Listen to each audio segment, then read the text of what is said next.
happy Monday. I was going to say Tuesday, but we are on a different day for a second or two. How are y'all doing? Please make sure that you are coming into the room and sharing the live so that the stories of our guests can get out, right?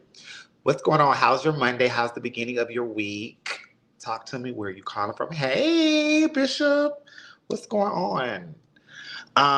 So yeah, we've been doing double headers.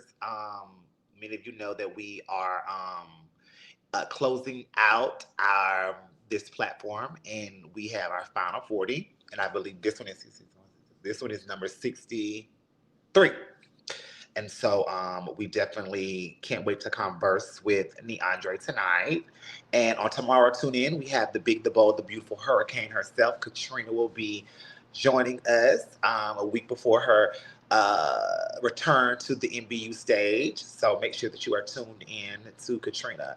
So, what was your weekend like, guys? Talk to me while we wait on my ever so late host, which is one of the reasons why we are ending this platform because he doesn't know how to be on time. Um, uh, how was your all's weekend? What did you do? So I went to my uh, alma mater, high school alma mater, and I uh, participated in the homecoming activities. It was my high school class reunion.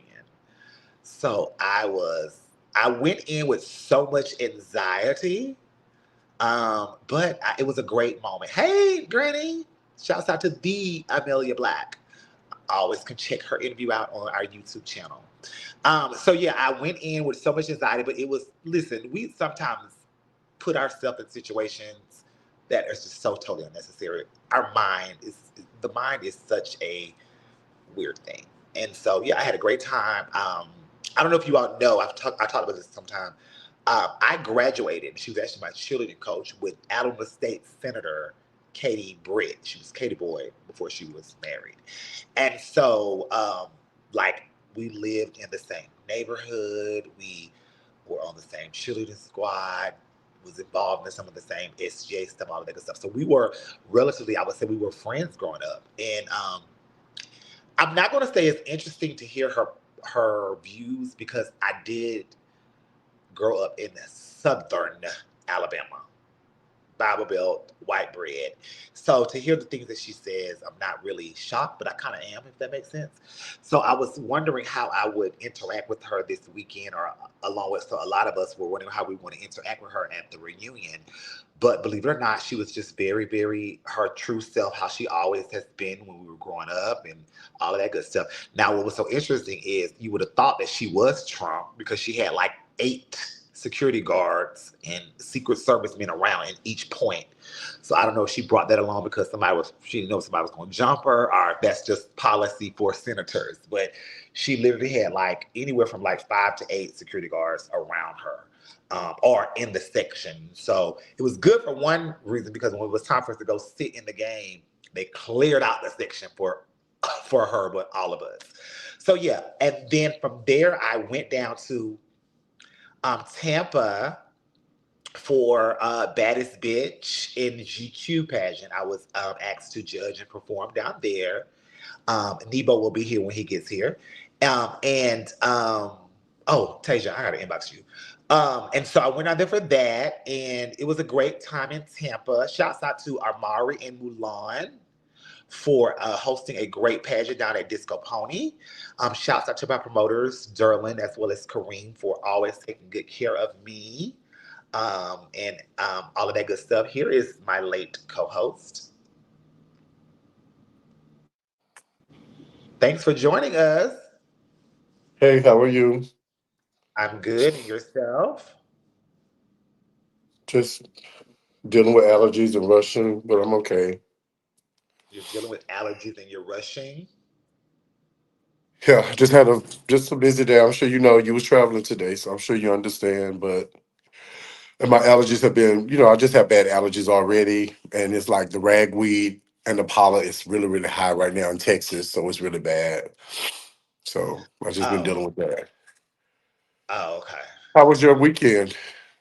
It was like I was explaining. It was good. It was my class reunion, homecoming. Then I went. I was just telling them about Tampa, baddest bitch in GQ, down in Tampa, Florida. I don't. I've been to Tampa, but I've never been to Tampa. If that makes sense. Mhm. And so shouts out to. Okay, so who won?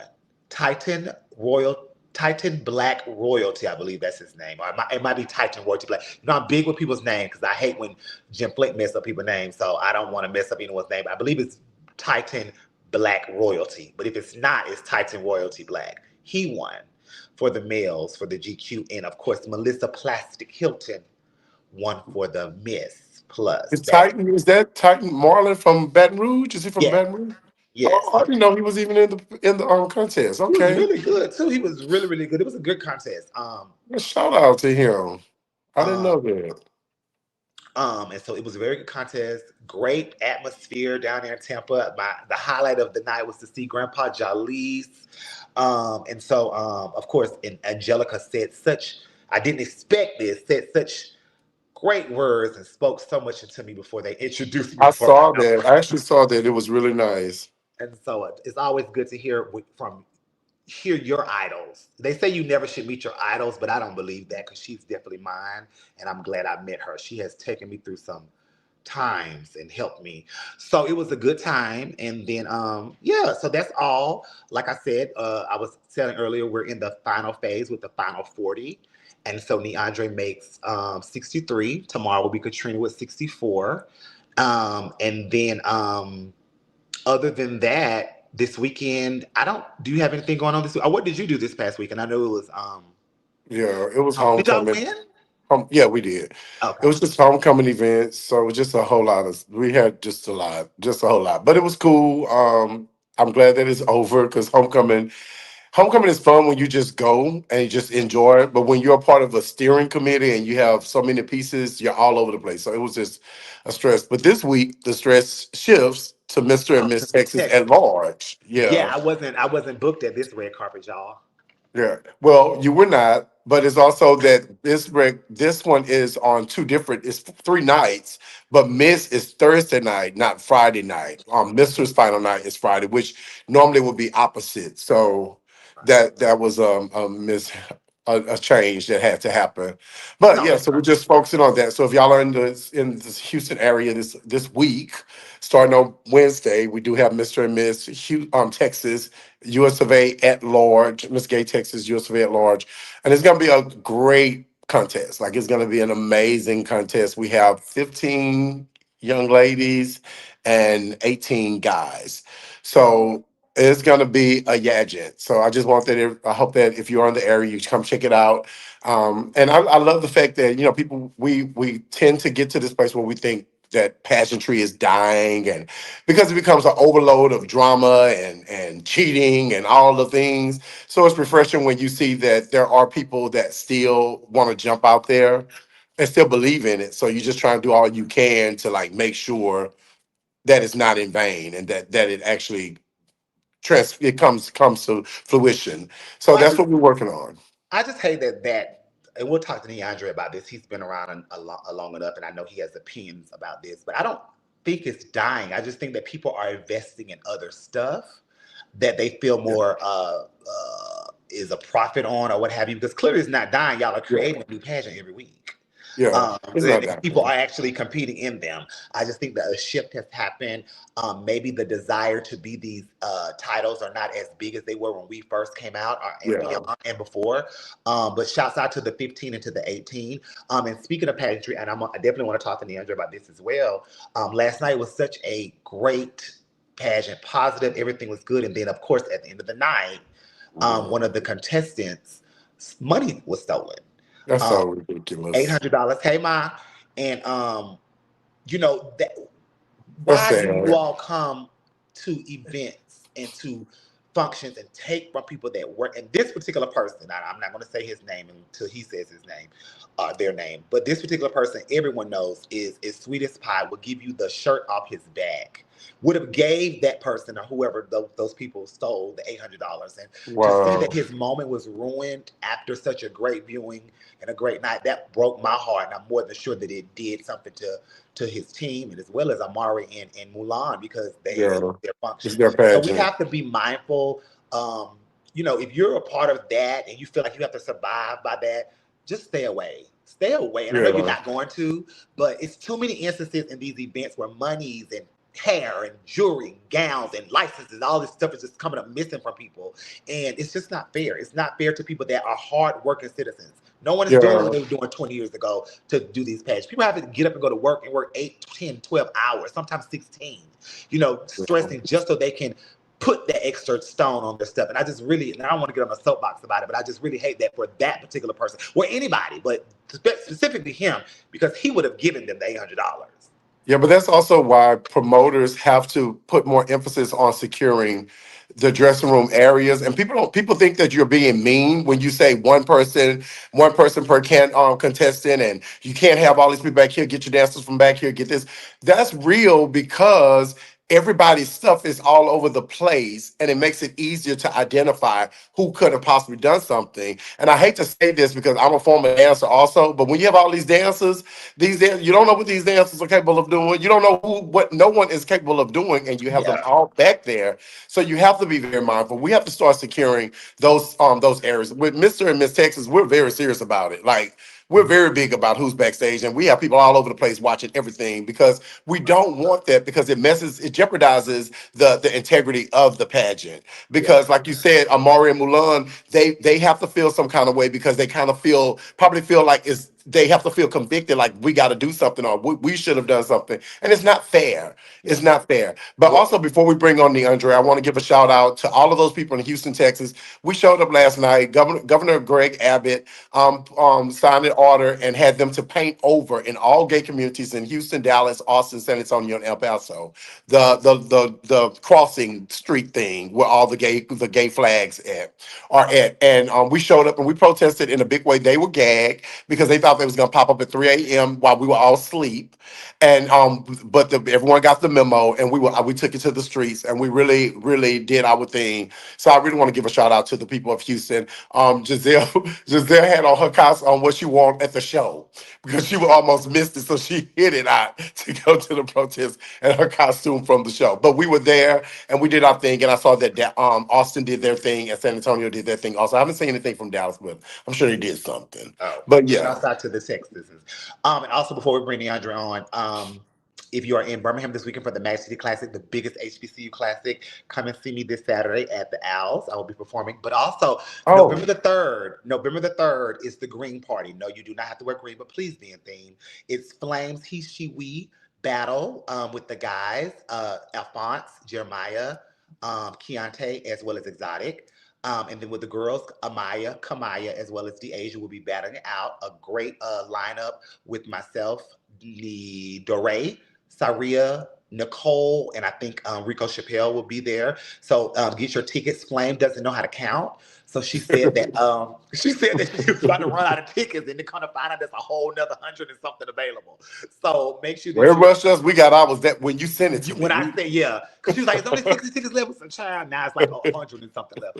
But so shouts out to Flame for finding out that there's more people that can come and support. And that will be from 5 to 9. So you don't have to worry about missing the Monday night show with the new rulers.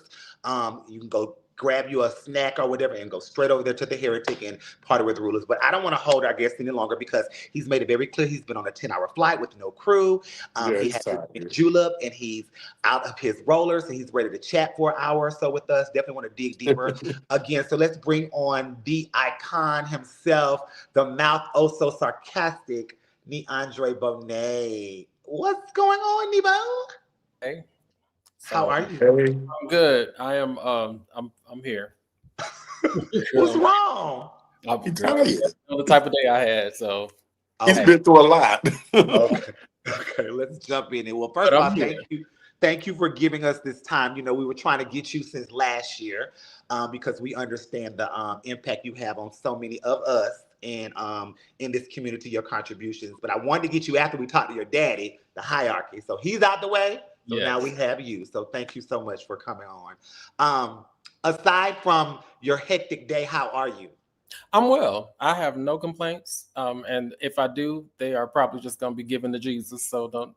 We're good. We are doing very well. King, you have anything before we start? No, let's go. Okay. I know he's See, tired, so let's go. Well, I'm tired, but I'm going to be fully present, and I'm not going to yeah, rush you all. 'Cause if that's the right. case, I could have just canceled the interview. But I'm tired. I'll be okay. I'm used to being tired, so I'm good. Yes. Neaundre, when you hear the word legendary in your name in the sentence, what does that do to you? That it sounds misappropriated, and like it does not make sense. Well, why don't you think it makes sense? Because I don't see myself as a legend. I don't see myself as someone who is like I know people have called me that. Even people from ballroom have said, "Oh, you're the legendary," and I'm like, "No, baby, I'm just Neaundre."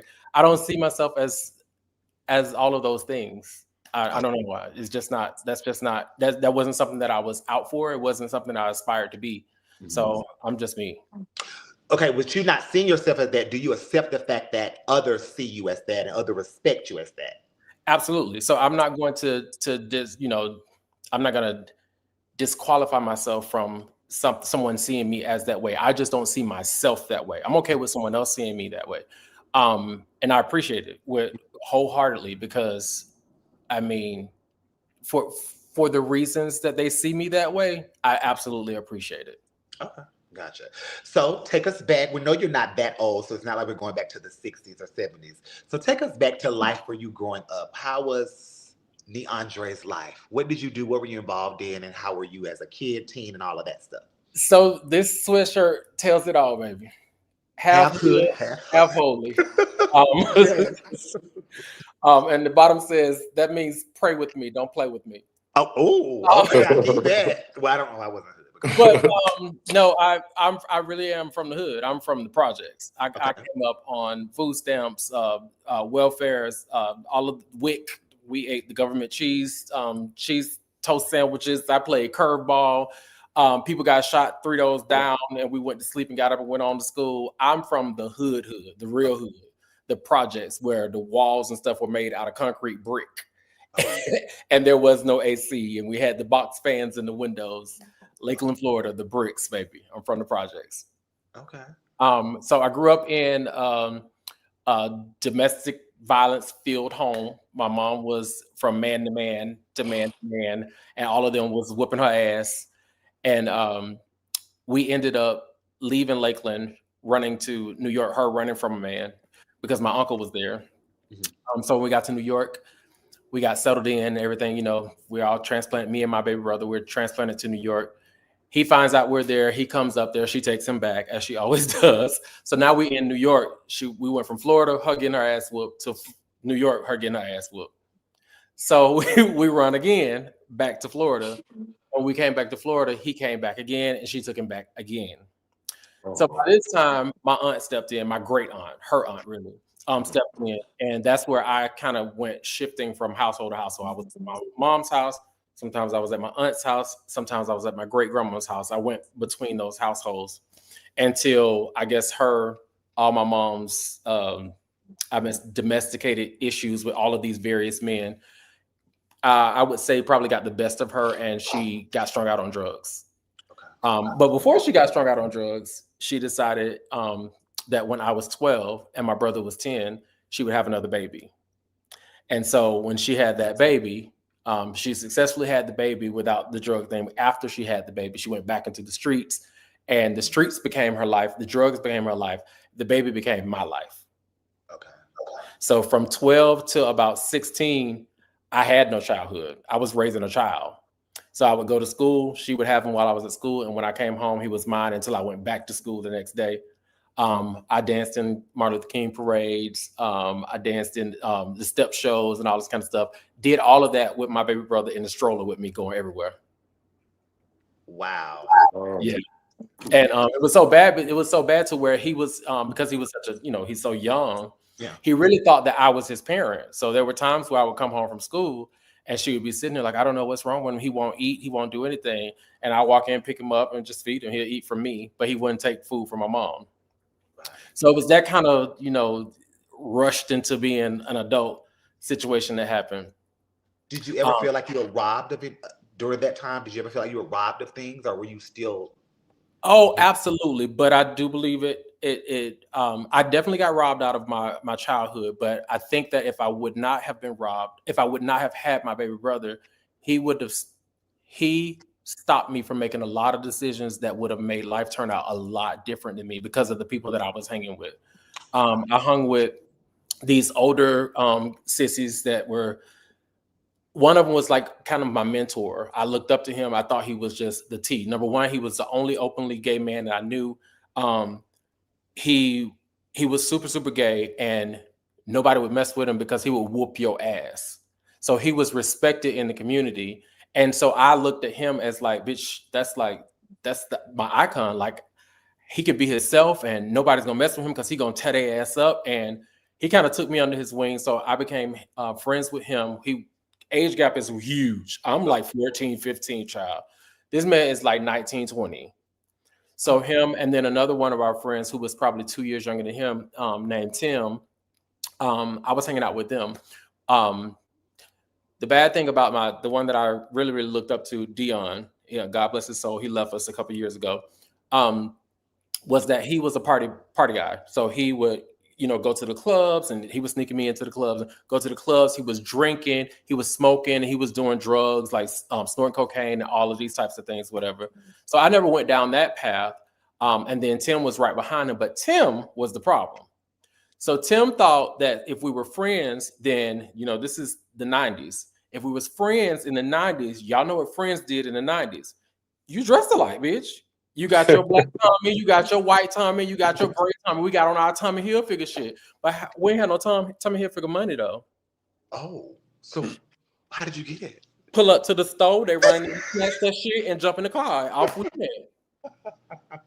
So, okay. I got up the nerve trying to prove myself to steal with them a couple times.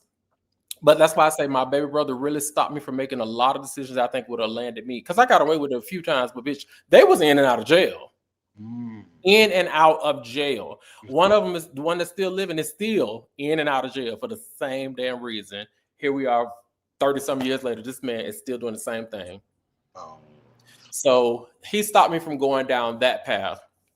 So fast forward around 16, 17, there was 2 dance groups in our hood. It was one in the hood that was across from us called Lake Ridge, and mine called Washington Park. We used to dance against each other in the parade, at the talent shows, etc. But me and this one girl in that clique, her name was Vita. Me and her were like, even though we were on opposing teams, we were like, we just locked in. So eventually the groups dissipated and we started our own group. So I started going to her house because we were having dance practice, and she lived not in the projects, but she lived in a lower neighborhood, and we would be at her house dancing, and I would always see her mom peeking out the window at me, and I was like, why your mom keep looking at me? Like, why your mom keep looking at me? To make a long story short, I ended up being adopted by her mom, and so that girl is my sister Vita, who a lot of people in the community know her as my sister. But that's my adopted sister, and that's my adopted mom. How did that make you feel to know that someone wanted to adopt you? I don't know if I knew. I don't think it really registered at the time, because at that time I was kind of I know what I know now, but I didn't know when it was happening. At that time, I was shutting out the fact that my mom was gone to the streets and didn't care about me. I had to shut that down. Okay. I shut that out. I had already made the decision that Lakeland was not big enough to hold me, because Lakeland is a small city in between Tampa and Orlando. I already knew that I was greater than what my circumstances were, right? So in my mind, all I could think about is, how am I going to get out of this? So when she adopted me, I had done dropped out of high school, had no choice at that point because I had my big brother, but I had done dropped out of high school. I was working at McDonald's. I was doing hair on the front porch. I was working at Burger King.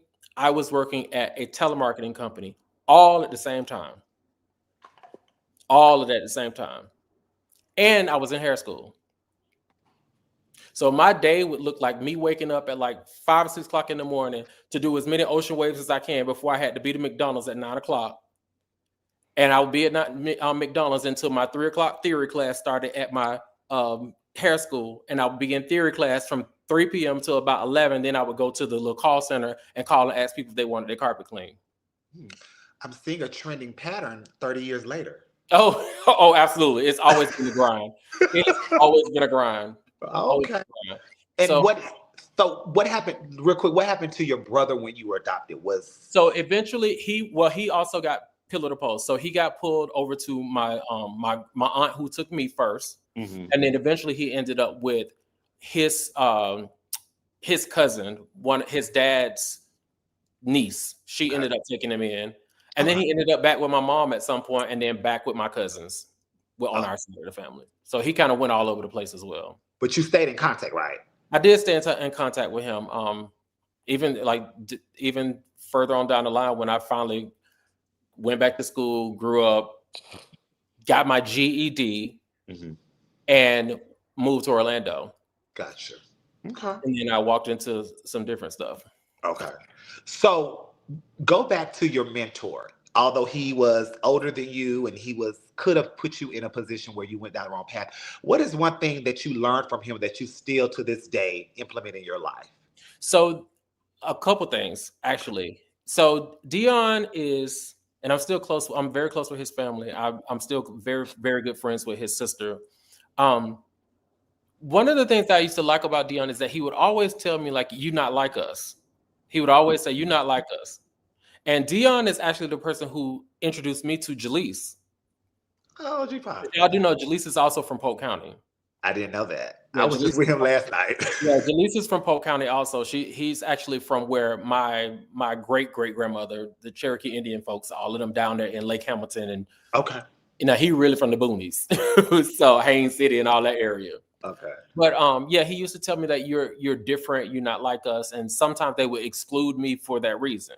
So you could tell, like I can tell, and I didn't know it then, Trinity, like I'm saying, it's all hindsight. You can tell when somebody cares about you when you look back and see things they did. So for instance, when they got ready to do their bumps, he would make me leave and go stand over. We standing out in the projects. He was like, "You go stand over there by that tree while they do their drugs." And then I couldn't come back over there until they was all geeked up and ready to start laughing and kicking and stuff. So it was those types of things that kind of put him in that position where I knew like he was like a protective figure over me. Okay. Yeah. Oh, got you. How did his passing affect you?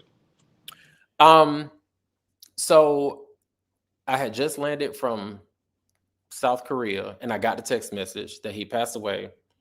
And it really didn't hit me until standing in front of the casket. Ooh. Like it really didn't, because we had been so far. We were in two different worlds at this point. Anytime I go back to Lincoln, I always try to find him because it was one minute he was on the streets, the next minute he was home doing well. It's back and forth.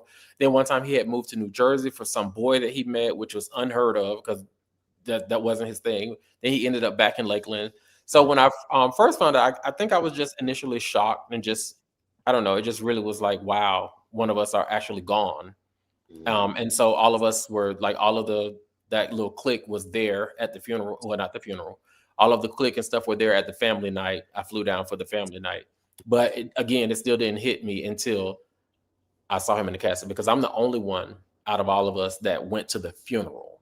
They came to like the family night and all that stuff leading up to the funeral. They said they just couldn't do it. So yeah, it threw me for a loop. Yeah.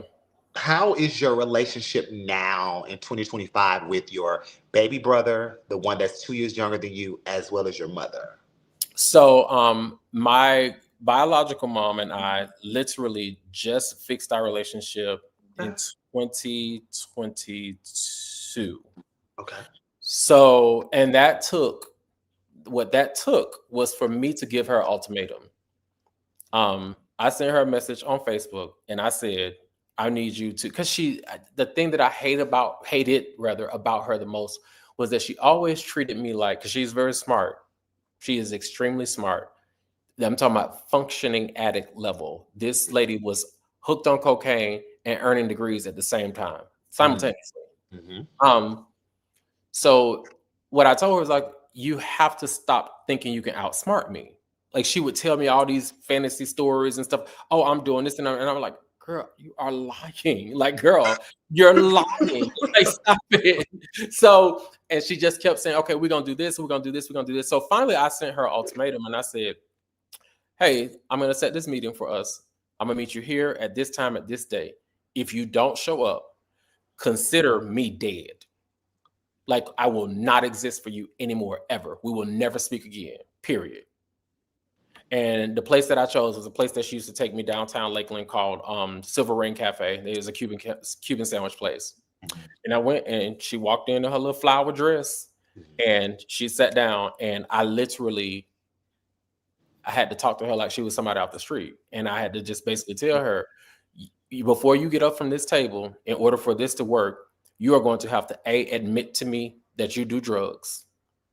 Admit to me that you're still doing drugs, that you are a functioning addict, and you're going to have to tell me why you chose that over your children. And she was finally able to talk to me. For the first time in my life, I felt like she was saying stuff out of her mouth that was genuine and that was real. And from there, it's just been a very slow building process, very, very slow building process. But now, child, we're good. We're good. So we're in a very good place, a very different place, a place that I never thought we would ever be. That's good. What do you think? Because we don't know, but what do you think would have happened if she would not have showed up? How do you think you would have handled that? I would have did exactly what I said I was going to do. Okay. So your mind was made up. Because, absolutely. I had nothing to lose. I didn't have a mother. So I was offering her son back. No.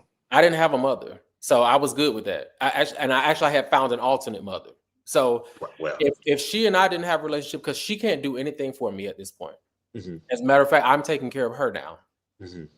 So it was either she was going to show up, and all I needed for her to do was really show up, because that told me what I needed to know. Do you or do you not want a relationship with me? No. Gotcha. Okay. So that was the ultimate choice she had to make, and she made it. So here we are. And what about your brothers? So my baby brother and we're still tight. He doesn't listen, but he's still tight. My middle brother is a goon. He is a straight up goon, like AKs and guns and rap and in and out of prison, and all his kids named after Tupac Shakur, all that. He a goon. Okay. And so no relationship with him, or it's just whatever? Yeah, we still have a relationship too. I ended up having to in 2019, I flew both of them to Atlanta because we had not been together in like 20 some years. Okay. So I flew both of them into Atlanta. They had never been to Atlanta before. Neither one of them had ever been on a plane before. So I brought them up here, took them around Atlanta. And then we ended up going out to eat and having a very emotional conversation, because it was so much that my baby brother didn't understand, because he wasn't there for like the abuse and all that kind of. He could not wrap his mind around his dad beating up his mom, because he never saw that. That was before his time.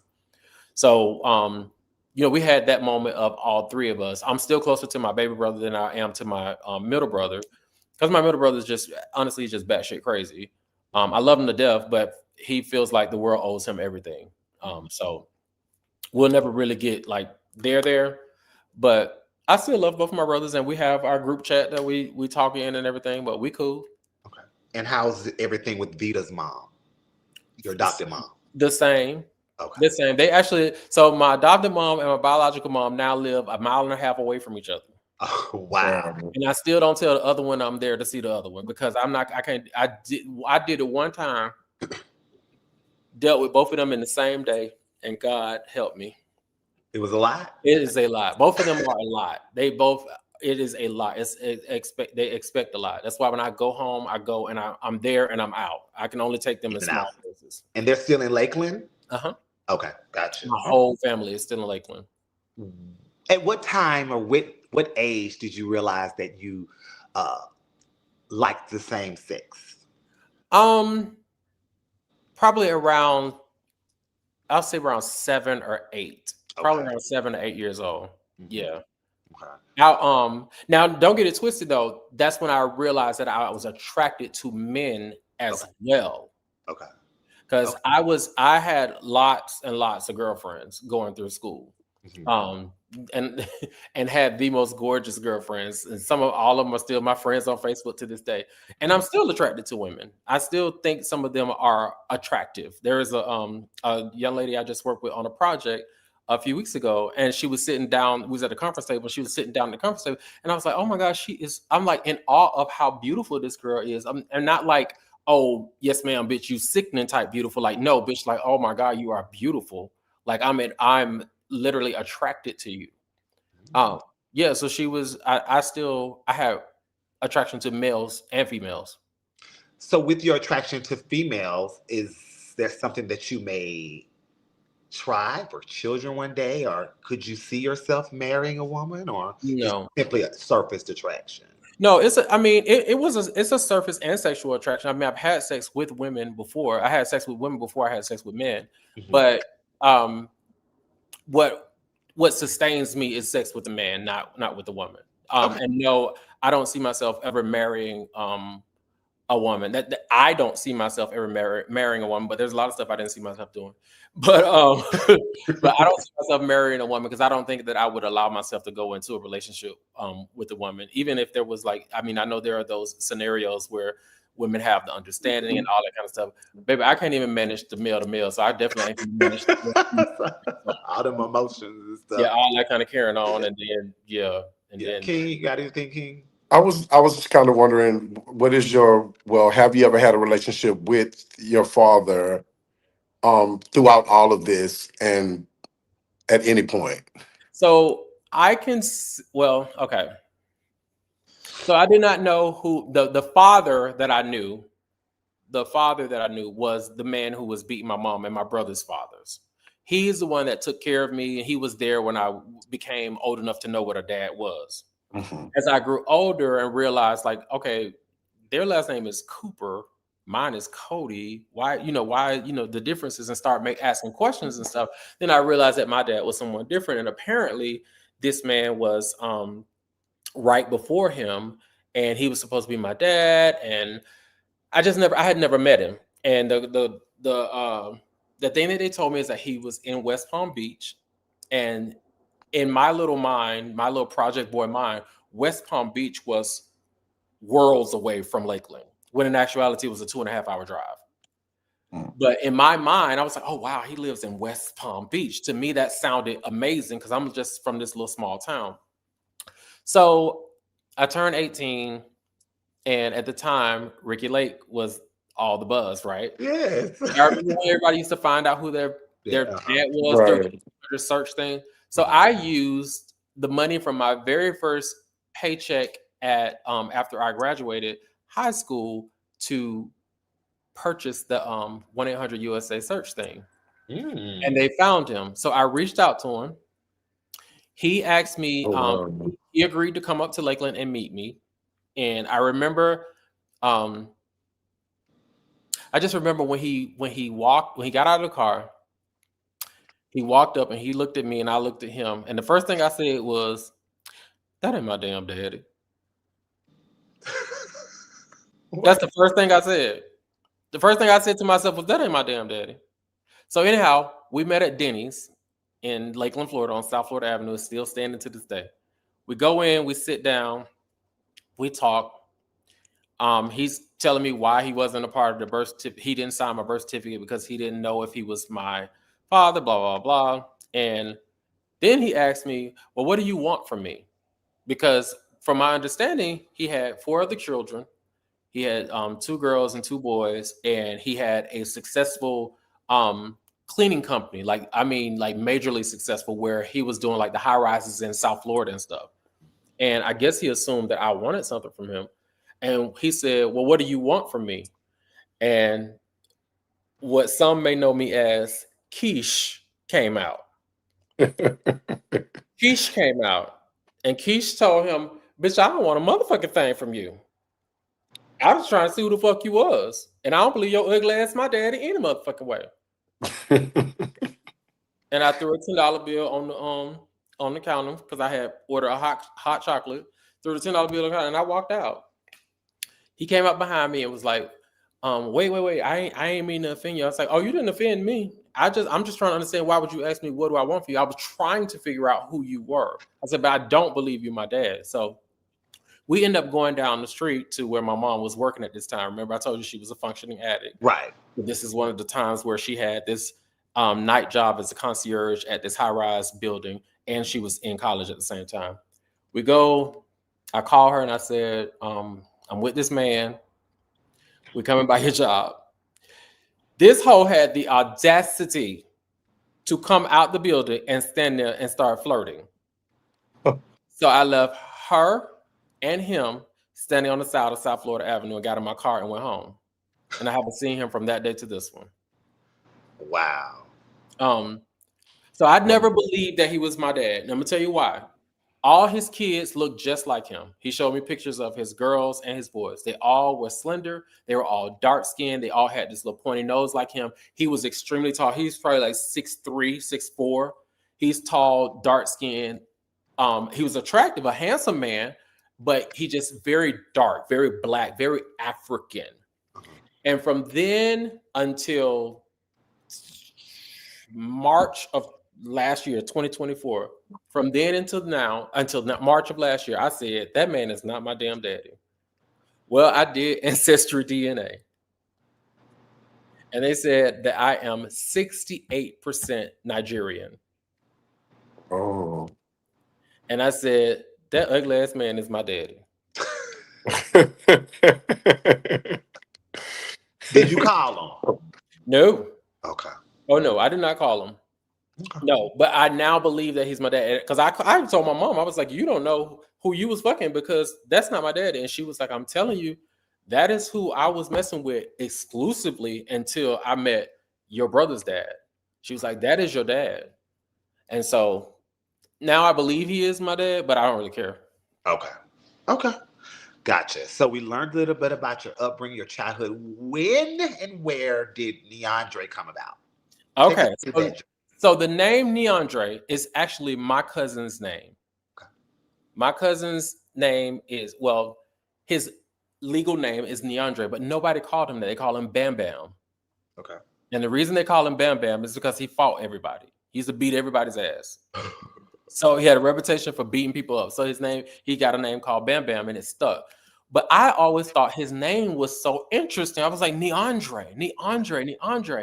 And so the very first time I went to a gay club, I did not know where I was going. Dion, the pumps, they took me down there. Oh, child, we're gonna put you in this drag show. I was like, what? Oh, yeah, we're gonna put you in the drag show, whatever. Girl, I had on lips and lashes. Lips and lashes, and I did Aretha Franklin. Aretha. I guess. But I shouldn't forget. I've been really something like that. But it's a Aretha Franklin song that was hot on the radio at that time. You know, Aretha Franklin had been off the scene, so this is the 90s. She done dropped a new single, bitch. Everybody singing it. So I done did the song, and at this club called Level 3. So I do the talent show. Of course, I get introduced to the dressing room to get your stuff and going on to the house. So ain't like I won or nothing like. So I don't got no victory story like, oh, I did a talent show and I won, and I did a talent show and they just looked at me. I made like $7 from the people that came with me and kept on winning. So I go on into the back. Oh wow! The talent show is over and now the main show starts. So at that time though, I don't even know. I think I was just Keish. It was just Keish because that was like my nickname. I was this little Nelly little queen. They call me Keish. So at that time there was no Neaundre. But the special guest came on after the talent show, and there was always special guests. And Mina Darnell in Tampa, she said, "Ladies and gentlemen, welcome to the stage. Your special guest this week, Miss Jasmine Bonet." And nobody said Jasmine's names like Mina Darnell. Jasmine Bonet, and the crowd went crazy. So, bitch, I'm like, well, girl, who is it? You know, bitch, okay, y'all, what everybody hollering, hooping and hollering for? Honey, this club is a floor on the ground, and then you can go up the stairs, and up here is like raptors that you can stand around and watch the show as well. before Jasmine could get into the middle of the stage where you can actually see who she was, because all you can see was the ponytail when she first came out. Before she can get all the way out there, money just started showering from the. I was like, well, what the hell is happening?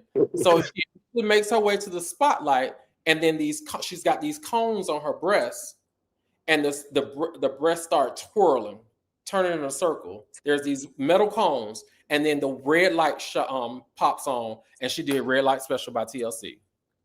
Oh, wow. And that's when I heard Jasmine Bonet. So, and I was just like, oh my God, she was like the most beautiful thing I had ever seen in my life. I hadn't even processed that this is a man, or the drag part, none of that. I hadn't even paid that no attention.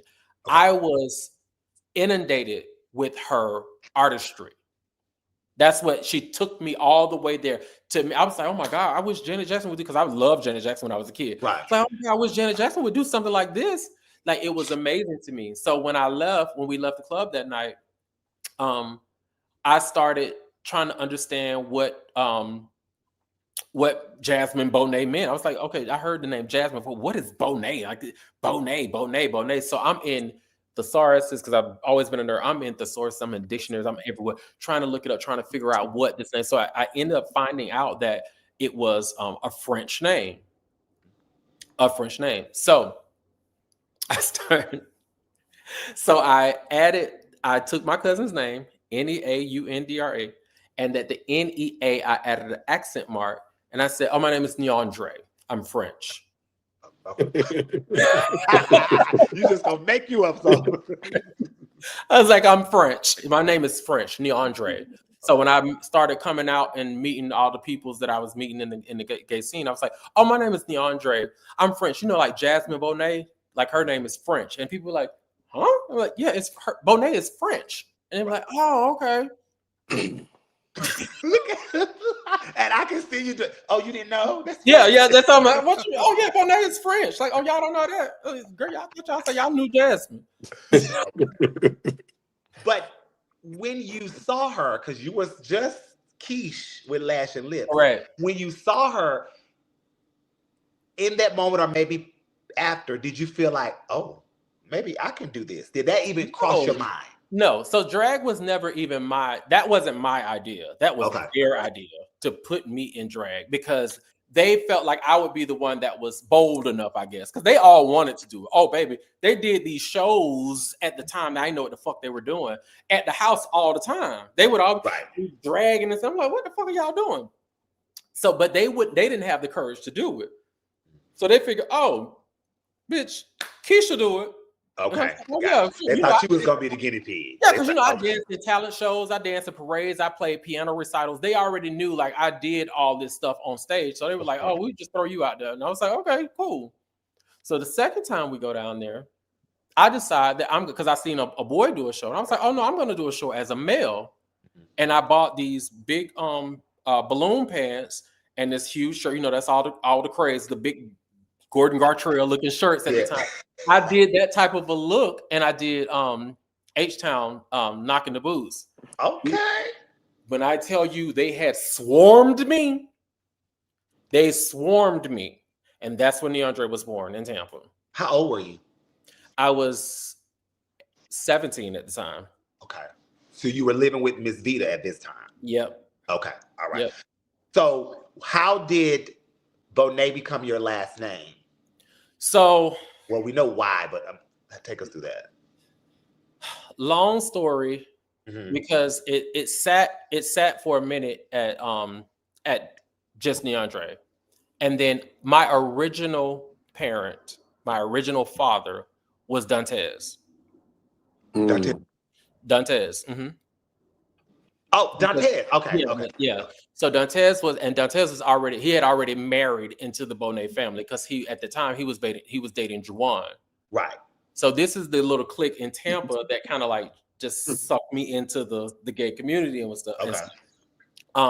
So that's how I originally became a Bonet. And then at that time, that's when Fonzie and Angelica and all of them, they were in Orlando, and we used to be this battle of Tampa versus Orlando. But they would come down and compete in a talent show, and we'd all go. It'd be week after week after week after week, and then you get finals. And at finals, everybody, brought out their biggest and baddest numbers, whatever. So somehow I was not in finals at that time. I had not even started competing in the actual talent shows yet for Cherokee. But at some point, it got back to me that Alphonse had said, because they were talking about Tampa versus Orlando, and it got back to me that Alphonse had said, oh, the baddest thing they got down there in Tampa is Neaundre. And I was just so flattered by that. I was like, oh my God. Because to me, I was like, oh, he is sickening. But he had all the costumes and he is sickening. Right. So it was him and Red and Clark. I thought all of them were really sickening boys. And so when I found that out, and we just slowly start to, communicate and stuff. And he just became my dad and kind of pulled me in. Through him and through pageantry, I eventually ran into Jasmine because at that point she would be considered my grandmother. Okay. And I ran into her, and me and Jasmine became very close when she went through something with her ex at the time while she was Black Universe. And I brought her to my house, and I wouldn't let her leave until she got out of her funk. Okay. And she was like, no, I have to leave. I have to leave. I'm taking over your bed. No, this is crazy. I got to go. And I was like, you are not going anywhere until I'm sure you are back to yourself. And during that time of her being at my house for all of that time, that's when we became very, very close. And I just became her child. Okay. Gotcha. Ken, you have anything before I go into the person? Well, I have a question about the whole debacle, like when you transition from lips and lashes to Neaundre. So when you did do lips and lashes, did you because I thought about your turnabout shows, right? And we know that you go in on the turnabout shows. So was it natural for you even then though, even with the lips and lashes, did you enjoy it? Child, no. You did? Oh, no. No, I had It was not around. at that time. I had not honed the craft and the artistry of performing. So if you know anything about me, if I don't know how to breathe every time the artist breathes, I'm not doing the song.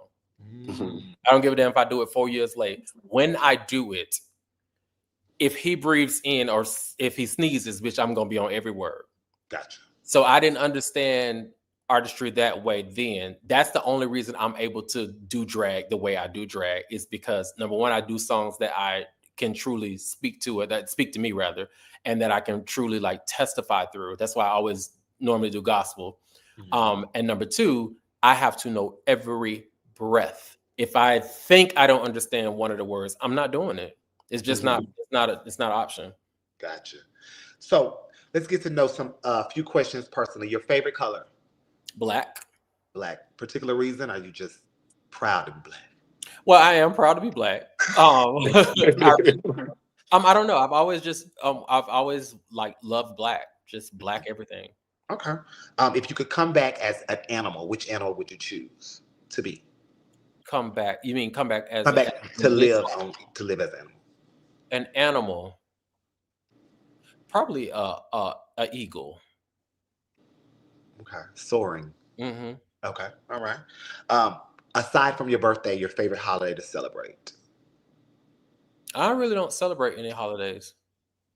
Any particular reason, or it's just because you're always busy? No, I think I can find almost every holiday we had. Well, shit, every holiday. Yeah, there are every traditional holiday. There's bullshit attached to each one of them. Mm-hmm. There is some bullshit and there is some conforming attached to each one of them. So I said every traditional one because the non-traditional holiday, which emerged after us coming into our adulthood, which is Juneteenth, that's the only holiday I can really get on board with. To me, that's the only holiday that truly makes sense and actually means something, or means what it is it intended to mean. Because Thanksgiving does not mean what it's intended to mean. Neither does the 4th of July. Neither does Christmas. All of these are so washed and commercialized and falsified. So I would say I don't really. If you notice, I go to work on Thanksgiving and Christmas and New Year's. I'm normally at work because none of those, they don't matter to me. Gotcha. When you're not dieting, what's your favorite food to eat? Wings. Wings. I love wings. I love wings. Flats, honey. Girl, flats, extra crispy. And I don't understand. So you like drums? I have to have all drums. So see, I don't understand why when somebody says I like flats and you say you like drums, why would you say boo? You're supposed to be like, you are my wing partner. I'm not gonna get Like, bitch, I can go get wings with you and not have to worry about sharing. We are wing partners. Okay. So from that aspect, yes. Okay, gotcha. Okay, gotcha. If you could be best friends with any celebrity, who would he or she be? Best friends with any celebrity, it would, well, never mind. I was gonna say somebody, but that has changed recently. If I was gonna be best friends with any celebrity, probably Beyonce. Okay. And I'm not a Beehive member or a stan. I'm none of those things. Okay. I've always loved Beyonce and always appreciated her. But the reason that I say that I would be best friends with her, and she's my winner, but my first runner up would have been someone else. But she's my winner because she's a little bit top tier than that. But it's just her work ethic and her drive. Like, to me, it's unreal. The only person that I think comes close to her as far as gotta get it is Candy Burrs. Like, they never stop. Never. There's no stop in them. They just go. It's always what's next. And that's me. Would you have been Malcolm or Martin? Girl, half and half. Okay. Half and half. The Okay. younger me would have definitely been Malcolm. And the more mature me now is definitely Martin. Okay. Because that's literally me in a nutshell. When I was younger, I was a fighter. I come from the hood. So I used to be, don't let me get to talking about the Parliament House days in Orlando. We was in the parking lot whooping ass and all. Those days are way behind me, but a bitch don't heal the way they used to no more. So I'm not finna get to tussling with y'all and then can't go to work because my knee. Right. Long flights. What's your favorite fragrance to wear? So it's actually a fragrance that I create. And everybody's always asking me, what is it? Like, what is that smell? It's something, I found these two oils in Brazil, and I mixed them at a certain percentage with the alcohol for perfumers alcohol, and I break it in half, and it creates this clean, fresh scent. And I just like a clean scent. I don't want anything flashy, musk, none of that type of stuff. I just like clean and fresh. So I don't really have a name for it, but I'll let you smell it. Okay, I want to smell it. Amaya smelled it, and she actually got a very small bottle of it from me one time. Okay. Favorite cereal growing up?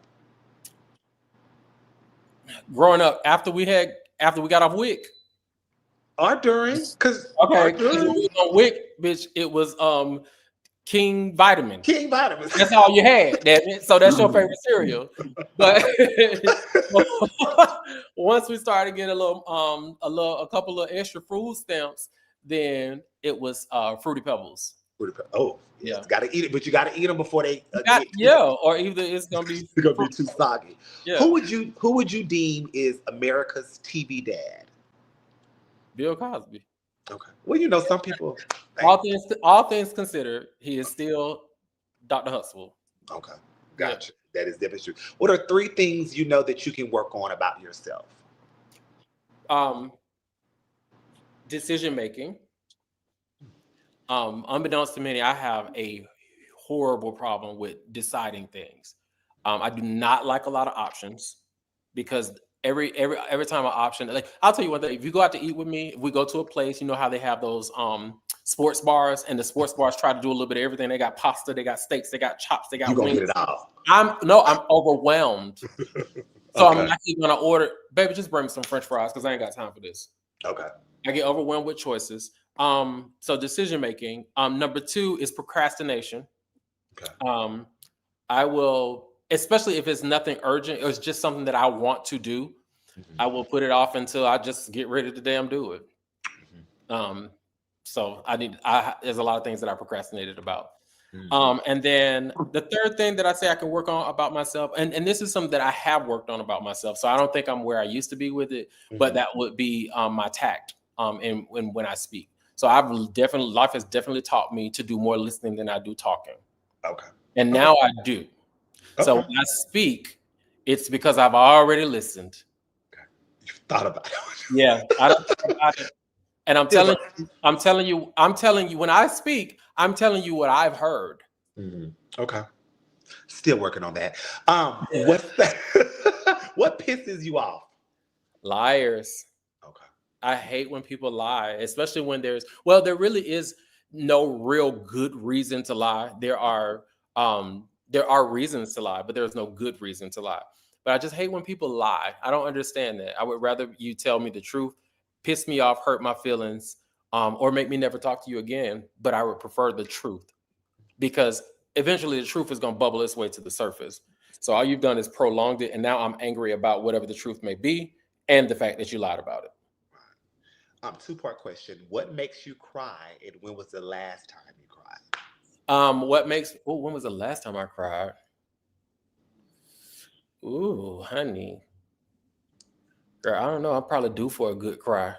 Okay. But what makes me cry is when I go to my secret place, when I'm with God and I'm laying down my burdens on him. And but of the last few years that hasn't happened very often because I'm in this very weird space where it's almost scary.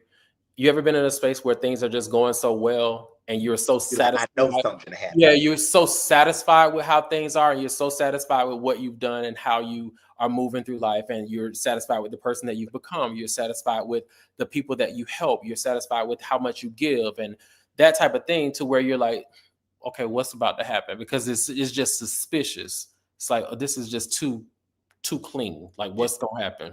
Mhm. So yeah, it's been a while since I've been there, but that's what makes me cry is when I really have to just take everything and just lay down because I carry a lot and I carry it very well, Okay. very very well. So I don't have like frequent cry spells, but when I do, it's because of everything. Which person in the Bible would you say you most identify with, if there's any? Um, who do I most identify with in the Bible?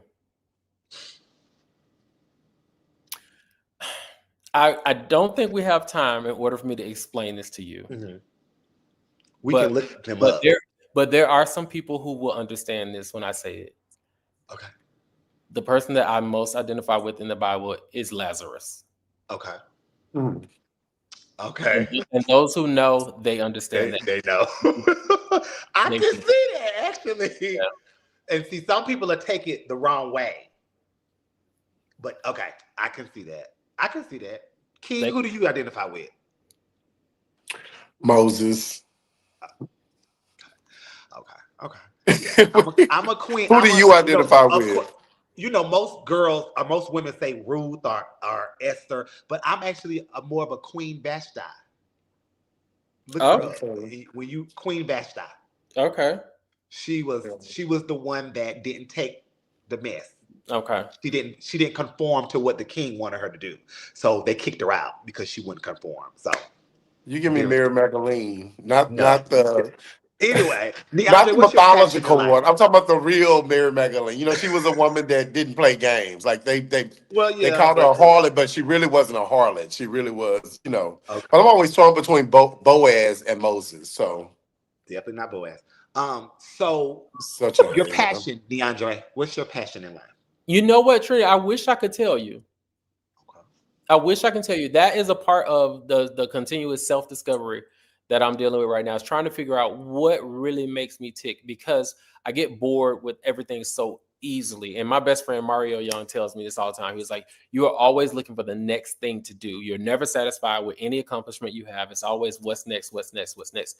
And that's why, as people know, I have like a million and one jobs at Delta is because I don't like doing just one thing. I like variety.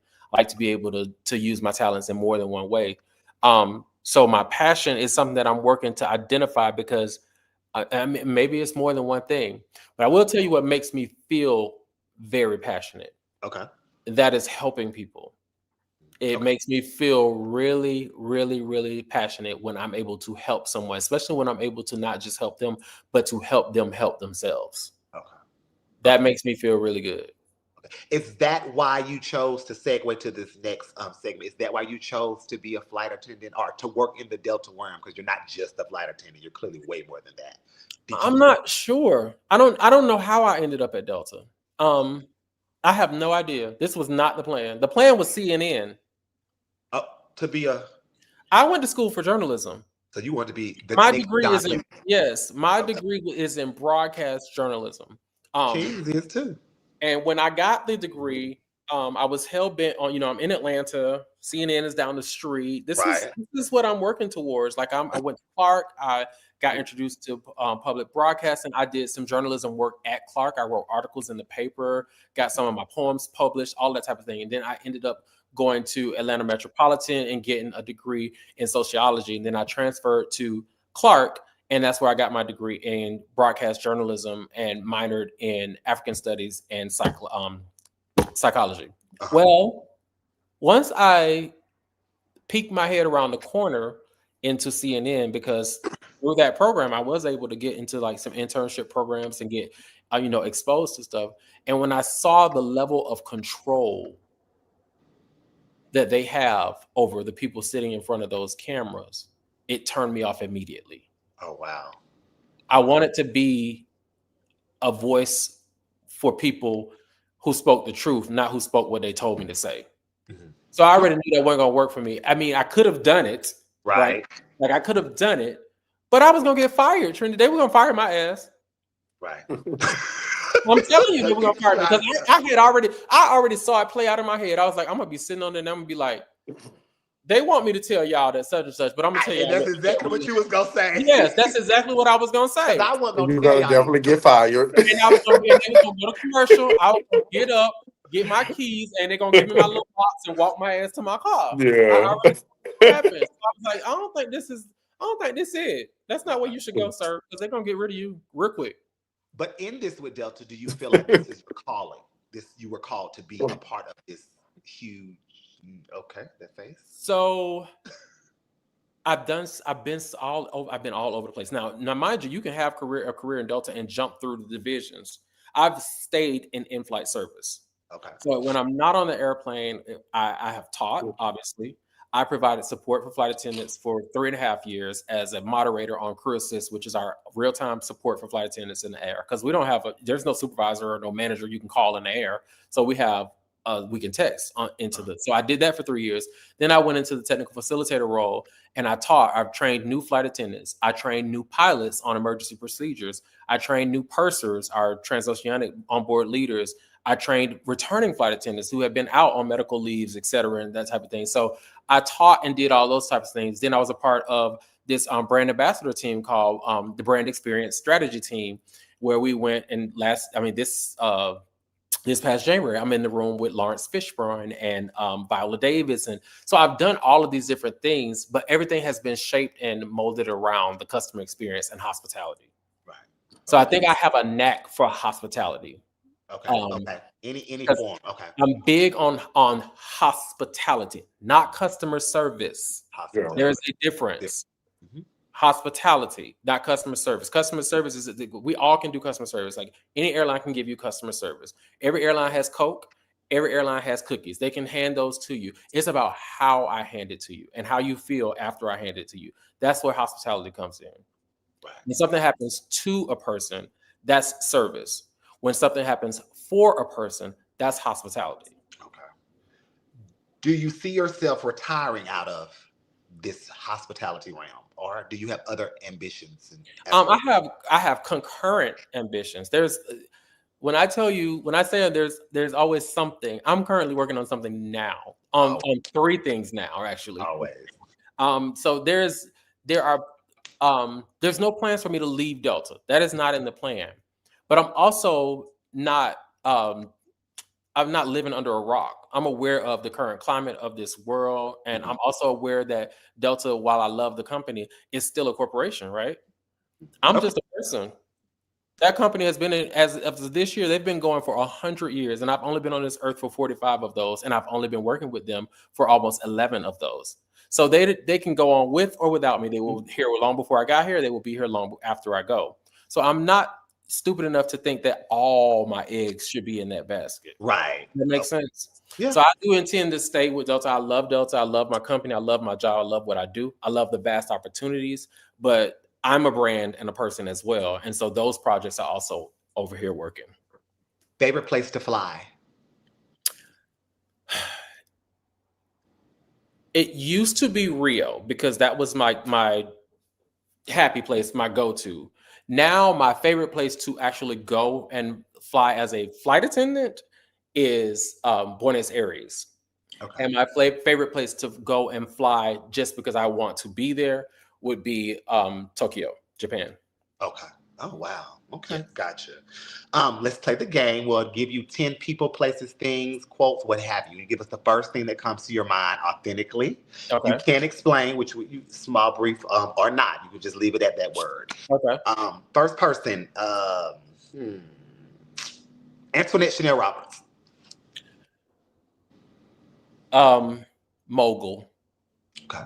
Antoinette is a brand that she has not even yet completely digested. There's so much talent there that she just has barely scratched the surface on. She can do anything she wants to do. And so yeah, I just think that she's a mogul. Okay. Will Jordan, your son. Jordan is God. Jordan is one of my kids that really, really makes me feel like a father. Mm-hmm. Because that boy has come to me about every single decision he has ever had to make that was major. Every single decision, from relocation to school to marriage to adopting a child to competing for pageants. And notice that's last. Mm-hmm.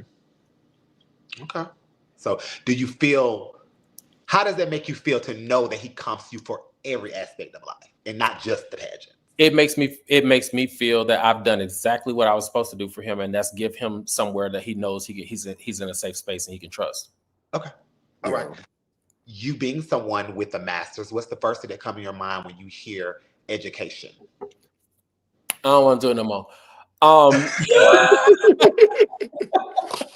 Okay. I am. Listen. When I tell you I am tussling with myself, first of all, I tussle with myself about the master's degree. Mm-hmm. I went ahead and did the master's degree, and the fact that I did the master's program while also teaching initial training, 14, 15-hour days. What were you thinking? Girl, I don't know what I was thinking, but I did it. And now I just cannot even fathom a doctor's degree. Yes, you can. Yes, you can. No, hold on. Let me clear that up.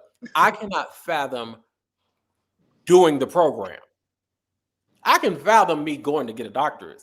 Mm-hmm. But I just told you I procrastinate, right? Right. So I don't know if it's gonna happen, and I don't know when it's gonna happen, if it's gonna happen. But right now, he's not interested. That's fine. But I want it to happen for you. So. It may happen. I'll say it might happen because I know me. Okay. But what field would you go in to get your doctoral degree? Do you even know that? Yes. I would stay right where I am with my master's, strategic leadership development. Okay, gotcha. All right. Number 4, what's the first thing that comes to your mind when you hear Jalise, see Jalise, or what have you? Girl. Jalise is the biggest ball of joy that I know. The biggest ball of joy I know. There's nothing, Jalise, I can be pissed off mad at Jalise and still be falling out laughing because she just radiates joy. She's the most decent human being, one of the most decent human beings I know on this earth. Right. And I just love it up. I was with him last night. He is hilarious. And just naturally, with zero effort, right. You are dying laughing. And you just can't help but laugh. Love him, excuse me. So maybe number 5, what's the first thing that comes to your mind when you hear Renaissance pageantry system? That was a lot.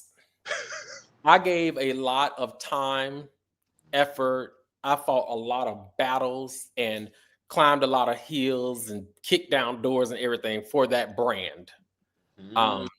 For the brand of Renaissance. But those days are gone. Those days are over. I am a former or forever Renaissance. But I am not I'm not in the space where I was. And it used to be my life. I used to breathe that system. Right. But not anymore. What's the first thing that comes to your mind when you hear your name or you hear yourself being hired as the MC? I've so so when I came into pageantry, for me, the MC was somebody to make people laugh. So I never really understood why I was even tapped to MC, because I'm not a comedian. I may say some things that might make people laugh every now and then, but I'm not a comedian.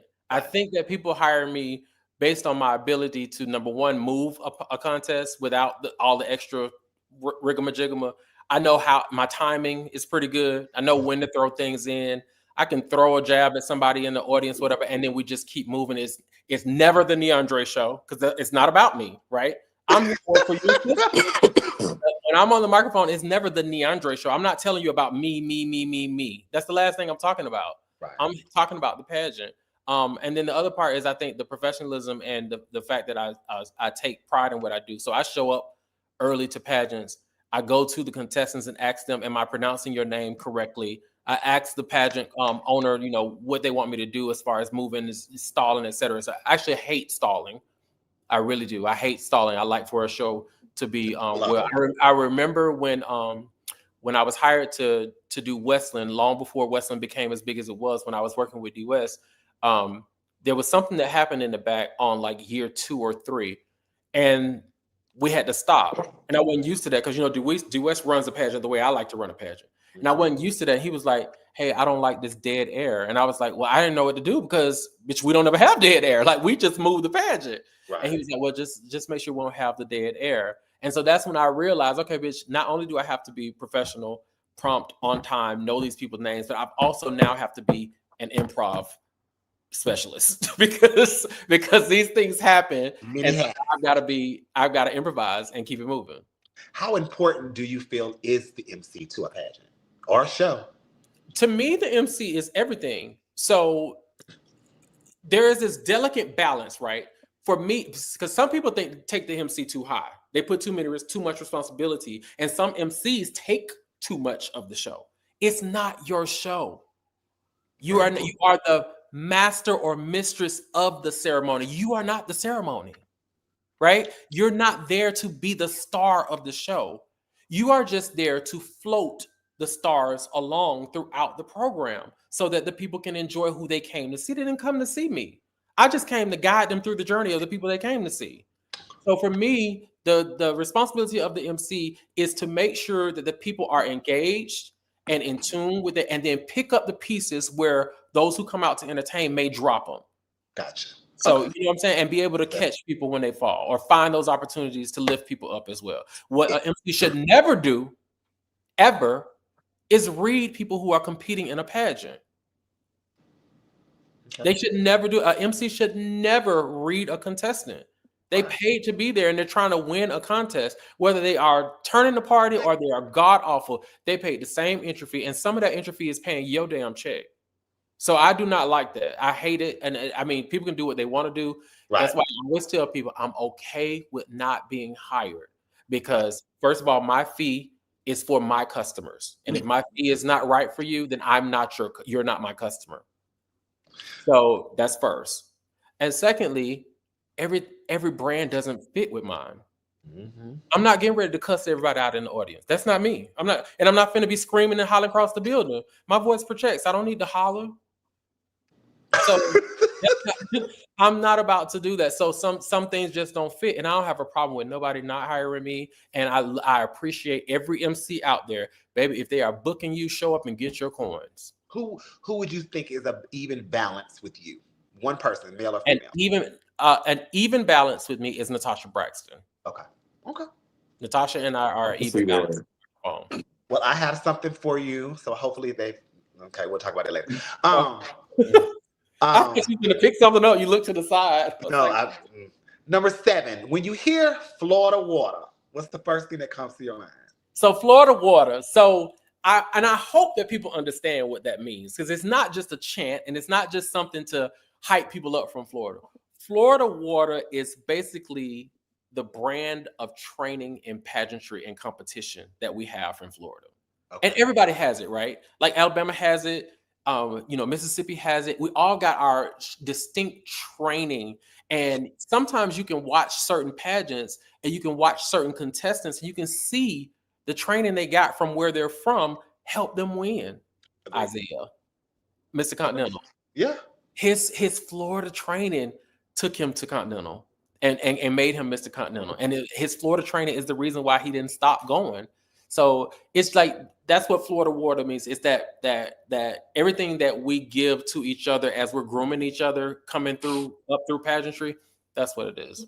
And it's so interesting because I was going to ask you that number 8. What is the first thing that comes to your mind when you hear the continental system? That is something that you've competed for, but Yes. something also that you said you wouldn't return back to. And I won't. I'm not one of those people that will sit there and bash the system and all this kind of stuff. And I'm not. It's not that I'm not returning because I'm bitter about anything. I just don't. First of all, it's not the continental that I competed for. Okay. That's first and foremost. The system is no longer the continental that I competed for. And I can say the same about even the systems that I've won. Universe is not the universe I competed for. So a lot of different things come into play. I don't agree with a lot of things. Some of the things that you and I have in common. I don't appreciate someone owning the pageant, putting on the pageant, and having all these contestants, and you don't care enough to know how to pronounce their name, and you don't care enough to ensure that someone is on the microphone to pronounce their name correctly.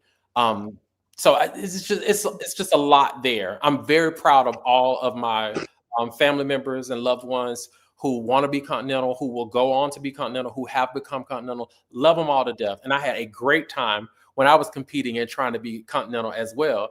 And trust and believe, if I wanted to, I would have won the pageant again. Okay. I would have gone and won. But it's just no longer, it's not. That ain't, how the restaurant change ownership and the food don't taste the same no more. Yeah, it don't taste the same no more. Yeah, okay. Number 9, what's the first thing that comes to your mind when you hear your daddy, Alphonse Dupree? He is literally my father. As I shared with you earlier, that the other man does not exist. So the only father I have is Alphonse Dupree. And he has truly been that. And there was a distinct time when I knew that was my father. When Alphonse and I used to live together, and this is going to put out a lot of business that people probably don't know, not that I give a damn because I'm not ashamed. Go ahead. But we lived together for a couple years. And when we were living together, that's back when Fonzie was stunting and I was working. And he liked it that way. He wanted it that way. He wanted me to keep a job and he stunt. That was the setup. Well, I started learning how the stunts work. And I was like, oh, well, bitch, I could do that. I'm smart. I could do this. He was totally against it. So I went around him and acquired my work and my ID, et cetera, whatever. So we go out for my very first time writing. And I wrote a check, and I'll never forget, in a Sports Authority for a pair of rollerblades for like $200 and some.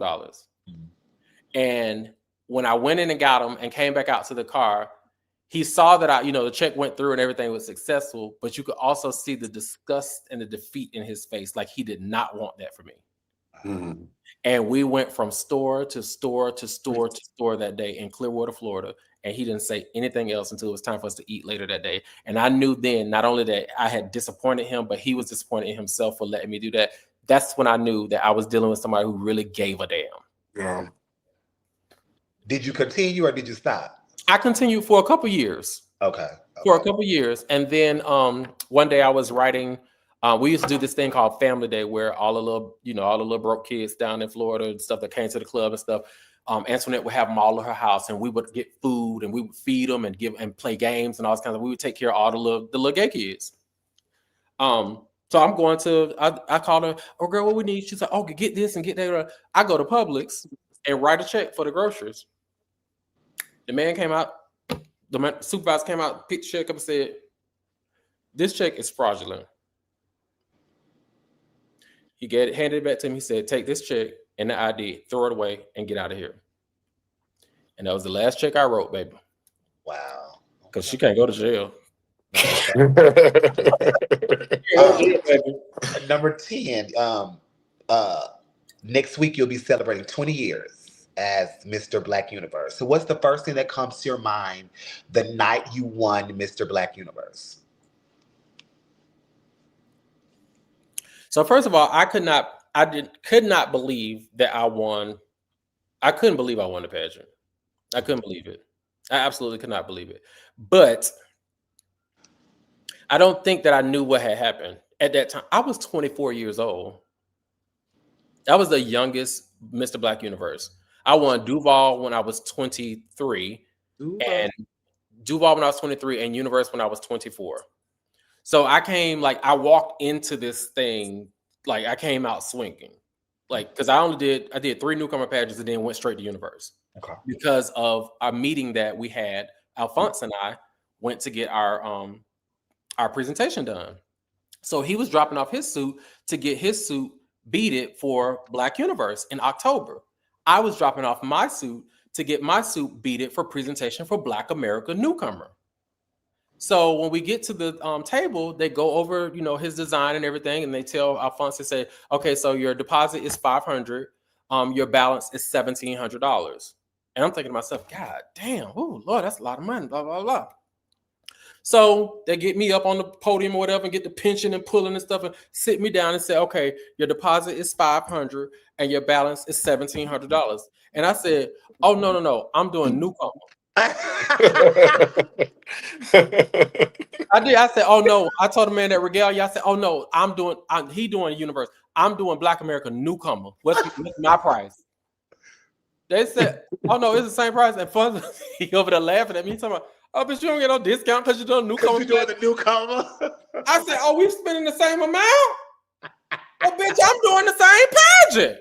Yeah. And that is exactly how I went from newcomer to big pageant, just like that. Okay. That October, I showed up in Atlanta and did Black Universe with my daddy and made top 5. I have been doing pageants for 7 months. Gotcha.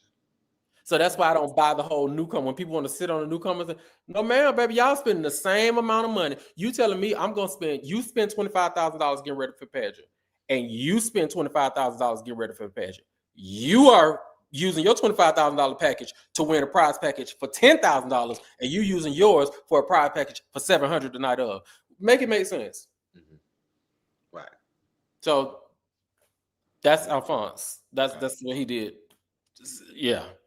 And so, the night you won, you didn't think you were going to win. Just could not believe that it happened, because in my mind, you had to do it year after year after year, because that's what I had seen. All these people have been doing it year after year after year, and that's what Alphonse had told me. Like, you come on, you might as well get started. Let's go. And he wasn't even in the pageant when I won the pageant. He was in the audience when I won the pageant.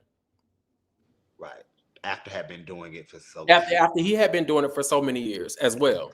Did that, just being human realistically, did that have any type of, did you all's relationship change, or did it have a strength? The son had won before the father. Yeah, of course everybody said that, but of course the argument to that is that he was in the audience.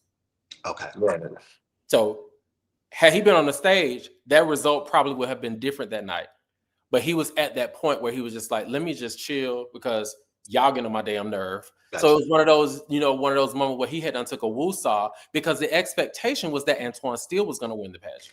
Right. That's what the expectation. So I think in my dad's mind, it was kind of like, let me just move, let Antoine get out the way, then I'll go on back up in and get my shit. Okay. But yes, I know he felt some type of way, because when he's after the pageant, he said, "Congratulations, son," but then he threw a little catty comment in there. He's like, "Must be nice," and I was like, "Oh."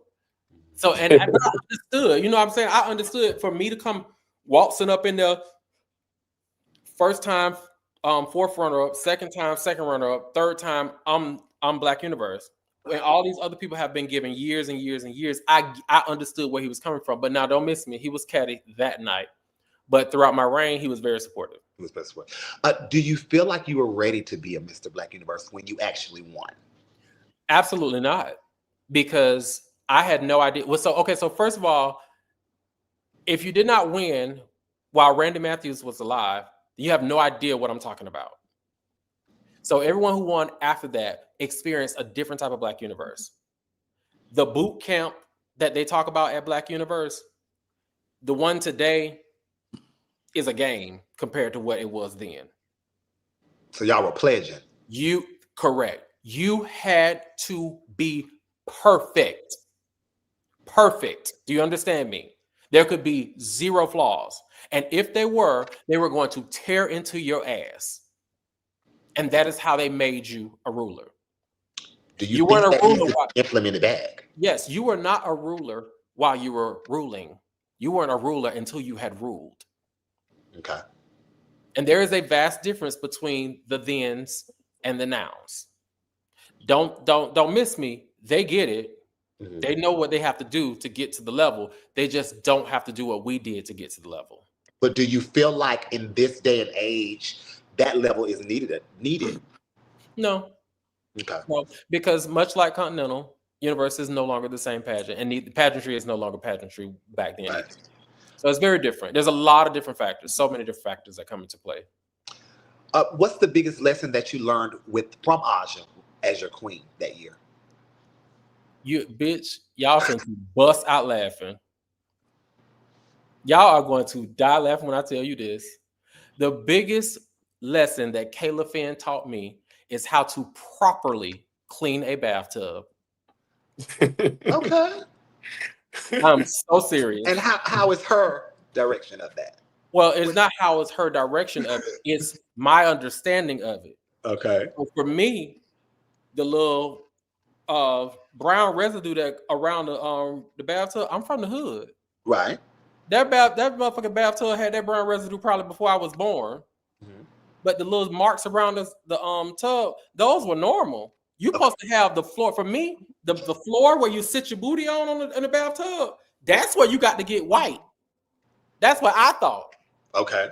Baby Aja came over my house and she said, husband, you got to clean this tub. And I was like, my tub is clean. She said, I know this ain't. She said, you got some comment? I said, yeah. And she had showed me how to put the comment on it with just a little bit of water and just scrub it and go up and down, up and down, up and down. I bet you won't check the motherfucking bathtub now, baby. That's the biggest lesson I learned from Aja, how to clean a bathtub. I love it. No cap. When you gave it up, would you have done it again if you knew what you knew? Absolutely. If I knew what I knew now, I probably never would have done Black Universe. If I knew what I knew now, I may not have ever went into pageantry, period. Let's dissect that. Because there's a half and half. Half of me feels that pageantry held me back from the things I really knew I needed to be doing, like pursuing my education. Okay. Like, y'all gotta understand, I didn't go to college for real until I was 35. Like, I went to college, took a few classes, came up out, went back in, took a few classes, but I didn't go and finish school until I was 35. When I was like, okay, bitch, what are you doing? Yes, you don't want all these pageants, and what? Now what you gonna do? So if I did that, but I also feel like the pageantry, the grooming that I got in pageantry taught me how to show up. They are the reason that I showed up in classes and my professors took notice of me. They're the reasons that I was able to get scholarships and be able to speak in front of crowds and all this kind of stuff, because the pageant stage had prepared me for that. Mm-hmm. So a younger version of me, I'm not so sure would have been able to do all that. They would have had to teach me that. I wouldn't have walked in ready to do it. Well, that makes sense. Do you think pageantry groomed? You just said it groomed you for that, but what are the hindrances that you feel as though you've had during your time of pageantry? Just time, just literally that time itself. I just feel like it was a lot of wasted time, resources, and money that I could have done. When I think about the amount of money, and I dare each one of you to think about what you have spent on pageant packages, and not just think about them separately, but holistically. Think about what you spent on hair, makeup, clothing, shoes, travel, all of those things, and you can just, that building sitting behind Wendell, he could probably just go buy it straight out cash. That's what we have put into pageantry. So everybody has bought the show, but nobody bought the building the show was in. So we've wasted a lot of resources and a lot of time and a lot of money in the name of entertainment and yes, ma'am, bitch, and oh, yes, ma'am, she turned it. Yes, we have all of those memories and all that kind of stuff, but we have nothing tangible, no ownership, no nothing, no return on investment. That's why I hate when people use the phrase, you have to invest in your craft. For me, to invest, there needs to be a return.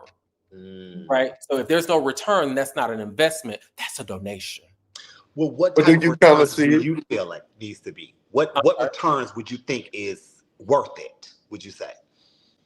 I don't know. I think that in order for there to be a return, pageantry and the way that it operates as a whole would have to look totally different. So I will take the pageant that Wendell and the organization just had.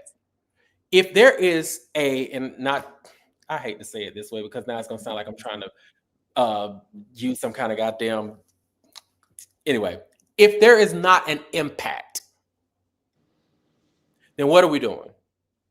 Are we just showing up dressed up in cute clothes to take pictures and go home and post them on Facebook and a time was had and blah blah blah blah blah. But if there is not an impact, if somebody didn't leave the building changed, affected, helped, then what are we doing? And so that's why I say that the way that pageantry operates as a whole would have to change. And don't get me wrong, there have been some shifts. There have been some shifts. I have seen it. Black America, Black Universe. I've seen Vogue. I instituted it at Vogue. I brought in a testing center at Vogue. So there have been, tiny little steps in the right direction. But when I go back and look at it, none of that existed, right? None of that existed. In fact, you were putting your livelihood at stake in order to even get on the stage. Yeah. So do you think that, because you're right, like in the past, it was more pomp and circumstance, right? It was just pow, pow, pow.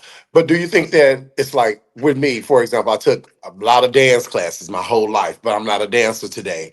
I took guitar lessons, but I don't play guitar. I took trombone lessons, but I'm not a trombonist, right? So do you think that in a lot of ways, although you may not still be doing things that are connected to it, but like you said, how you walked into your college campus and you were able to do things and show up in a way that was different than the average student at the time because of the things that you got from pageantry. So do you see that as somewhat of a return in investment, just maybe not the same? I'm not going to say it's a return in investment. No, because if it was, it would be like comparing a savings account to a stock market account. So it would be like 0.001% return. Because that is not something that I could have only gotten there. Does that make sense? Yeah. So if I could have only gotten groomed to how to dress and how to look and how to speak in pageantry, then maybe the return would be a return in investment. That was just an avenue, and it wasn't even intentional. Like I wasn't there for that. That's just happenstance. I happened to learn how to speak and how to look and how to dress and how to walk into a room while I was doing that. So the return on investment for me in that sense would be if I went to something that was specifically for that and it was appropriately priced. Because if that was the investment, the $200,000 or $300,000 that I have spent in pageantry were not worth it for me to know how a suit is supposed to fit. Because I can look that up on Google. You see what I'm saying? Now, I always tell people that there's no benefit to me being in pageantry. There definitely has been some benefit, but no, I don't think that was the proper return. The pros and cons. Right. Yeah. I always tell people that like to wait. Like when they're really young and they want to get into pageantry. I did it. Jordan. Right. Jordan has been wanting to do pageants for years. I let him do some little here and there, and tack. But I told him, I was like, until you get that degree, do not talk to me about Black America or Black Universe. Yeah. And it changes everything. What did he do? He went and got that damn degree. And look how he walks through pageants, though, because he went through the proper steps. So I do agree. I completely agree that when you're young, 18, 19 years old, and you're trying to rob Peter to pay Paul for a suit, so people can hit the walls 5 times, I would say that it's not worth it. Yeah, it's just not smart. That's all, because you have a tomorrow to think about. Yeah. And if you haven't prepared for your tomorrow, then your today is just it's useless. Like that's time. I would rather see people living in a nice apartment or house or whatever it is, and driving a car that with an affordable payment, and in a situation where they are comfortable, rather in a situation where they are stressed just to be able to get on a stage and walk across the stage in a dress they done paid $7,000 for 35 seconds. It just doesn't make sense. Isn't that diabolical? It is diabolical, for real. If you think about it, if you really put it into context, you are. I mean, when you hire dancers, when you're spending $3,000 and $4,000 and $5,000 on a production, Yeah. you ought to go and be on stage for 7 minutes and then to go on about their life. Yeah. What, Neaundre, why do you think It's all of real. us on this phone and several watching, why do you think we do that? Why do you think we spend 30, well, I ain't spent that, but why do you think people have spent $3,500 on a gown for 5 seconds? Or in you all's cases, maybe $2,000 on a beaded suit and $5,000 for the talent that they are not going to even make the 5, and they continuously go back to systems and they don't invest in question and answer, or they don't know how to interview, but they continue to go back and spend money. Why do you think we do that? It is the same reason that people who cannot afford a $2,000 TV will go to Rent-A-Center and pay them $25 a month for 17 years, thereby paying $10,000 for a $2,000 TV. What? Because we want gratification of what we like right now. Instant gratification. Now, I don't want to wait until I can afford to drop $7,000 on this gown. I want to figure out how to afford it now. Because Gotcha. I want to be sickening like I saw Trinity up there. I want to be sickening like Alexis Gabrielle Sherrington. I want to turn it at the walk like I saw Rico Chappelle. I want to do all of these things that I'm seeing others do that I think are amazing and I aspire to be. So I'm going to take this route that makes no sense, but it looks great. I'm going to take that route because I can do that now. I don't want to wait. You have a long resume, a very, very healthy resume when it comes to winning and reigning. And you reigned very well. What do you think are the key elements to be a great representative? So for me is I need to understand, it's just like any job I get. I need to understand what it is you have hired me to do, right? I need to understand what you have hired me to do. Not come in and tell you how shit gonna go for me in your system. I'm visiting. I'm here for a year. I am visiting. I'll become a part of the family, the legacy and stuff when I get to the other side. But as a representative, I am visiting. So I need to understand what you want for the brand. Now, if you tell me, hey, it's what you want to do, that's a different story. But oftentimes people fail at their reins because they don't take the time to understand what the people want who have hired them, who you're representing. They love to say promoter, promoter, promoter, promoter, promoter, promoter, which, by the way, I hate. If I ever won a pageant that Wendell or Trinity won, I would never call you promoter. Your name is Wendell. Your name is Trinity. I'm not going to call you a name of something. It just doesn't make sense to me. Because in reality, now that I've won, I am the motherfucking promoter. I'm the promoter, not you.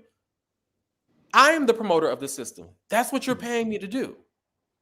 I'm the face of the system. So for me, a successful reign means understanding what it is that you have signed up to do. What are the expectations of the people who have put you in this place, who have granted you this opportunity to represent them? What do they want you to do? If that's what you would do if you were a state representative, what do your constituents want you to do? What do they want you to do when you go to Washington, right? Like you need to figure out what the people you're representing want, because that's what you are, a representative. So you have to know that. And if you never pause to find that out, then your reign is just up in the air. It may or may not go well for you. Yeah. Because at the end of the day, it doesn't matter what the people say. It don't matter what they say on this show. It don't matter what they post on Facebook, on Instagram, or what they say at the bar about you. The people who you are representing are the only ones that have to be happy with you. They're the only ones that need to be satisfied with you. Which system do you feel you did your big one during your reign? Girl, I did my big one with a lot of them. You did, but if you had to pick one. I had to continuously re-evolve, like try to figure out something else. I'm an innovator. I try to do something different. Did you know that Black Continental was the first pageantry system with a website? No. But I knew you were when I won Black Continental, I created Black Continental, officialblackcontinental.com. I purchased that website and had it built out. It was the first system with a website. Duval had a website. I revamped it and I created the logo for Duval. Renaissance was just It was a baby. Nobody knew what Renaissance was. By the time I got through flying all across this goddamn country and putting pamphlets in people, I remember when I handed I had a 3-ply pamphlet, like a Jehovah's Witness pamphlet, made with Renaissance, with me, Tamara, and Yasmin on the front of it, and inside was a category description of it. It told you what our motto was, all of the things on it, the website and everything. And I remember I walked out and had put that pamphlet outside of 708 in Aja's hand, and Aja said, "If you pass out one more motherfucking pamphlet out here, bitch, I know something." Right. That's what she said. And Tanisha Cassadine said, "All you hoes need to learn how to reign like that." Right. Right. She Why sure you did. sound just like her when you said it? That's what she said. All you hoes need to learn how to reign like that. Right. Okay. So Renaissance, I mean, I did my big one with a lot of systems with Universe. Aja and I had this big toy drive for Toys for Tots. We were told that we needed to do a community service event, and I don't know what they thought we were going to do, but bitch, we had, oh, you want Toys for Tots? You know how many stunt queens we know? Baby, y'all go right and get us some toys. We had a lot of toys. We did a huge event down there. Vogue, Giselle, and I transcended that system. I'm the reason that you get score sheets at Vogue now. Okay. I told because this is, you know, post Black America, post Universe Reigns. I'm now at Vogue, and I told Keetrick and Chris, I said, I don't want to represent a system who can't be transparent enough to tell the contestants how they did at your system in hopes that they will return. Yes. How are they supposed to get better? And they slept on it and called me the next day. And Chris called me and said, Kang, because you know he said Kang, not King. He said, Kang, we're gonna go ahead and do the score sheets and give them back to him. And I said, thank you. Do you happen to see any males or female entertainers implementing some of the things that they're reigning like you like them to reign? The things that you did, clearly you were innovative, you started new things, you were the face and stuff. Are you seeing that, or is that being lost in our representatives these days? No, it's not. So I saw it show up at America, at Mr. Gay America a few years ago. I booked out, you know, we brought out all of these title holders to come and be a part of the system because I was running the system at that time. And Daisha Richards and Makai were Vogue at the time. Mm-hmm. And when they showed up with this cute little candle gift and a card with their promo picture on it and said, Neaundre, you are a class act. Thank you for having us, etc. Blah, blah, blah. Right. I will never forget that. Right. And then there's this other guy. Oh my God, what is his name? He just won something too. He's from South Carolina, heavyset guy. LeJon? No, not LeJon. Oh God, I can't think of his name. Shit, I can see his face. But anyway, he came up to me at Vogue this year, and as I was emceeing, he said, "Hey, Neaundre," I said, "Hey, how are you?" And he's like, "Here you go. I just wanted to share with you one of my promo pictures." And I was like, "Oh my God!" Like a tangible item that people are giving out. To me, that's working. Just because you put on a cute outfit and tip through a building does not mean you are promoting. That's not, and just because you post a promo does not mean you're promoting. Now, there are some exceptions to that because some people have taken posting a promo to the next level. What Tanisha Iman has done with online promotions is legendary. It's like that bitch take a picture every morning before she go to work. Like, girl, literally, like, oh my God. So I think that, you know, you can take something simple as online promotion and transcend it into another level. I just really feel like people need to lean into whatever their strengths are, right, and make sure they employ whatever it is that they are good at. I'll give you another example. Our reigning Black Universe, Saint Laurent is nobody's. You ain't seen him being booked at this show and that show before he won Black Universe. He wasn't nobody on nobody's show and all that kind of. That's not who he is. He's an educated Black man who actually thrives in an administrative space. Right. And that's what he took and used and applied it to his reign. And so that's what has made him successful. So use your strength. You can't just go try to be the carbon copy of this person and that person. And just, what is it that you're good at? Let's use that and propel you to your next thing. And people need to understand the brand.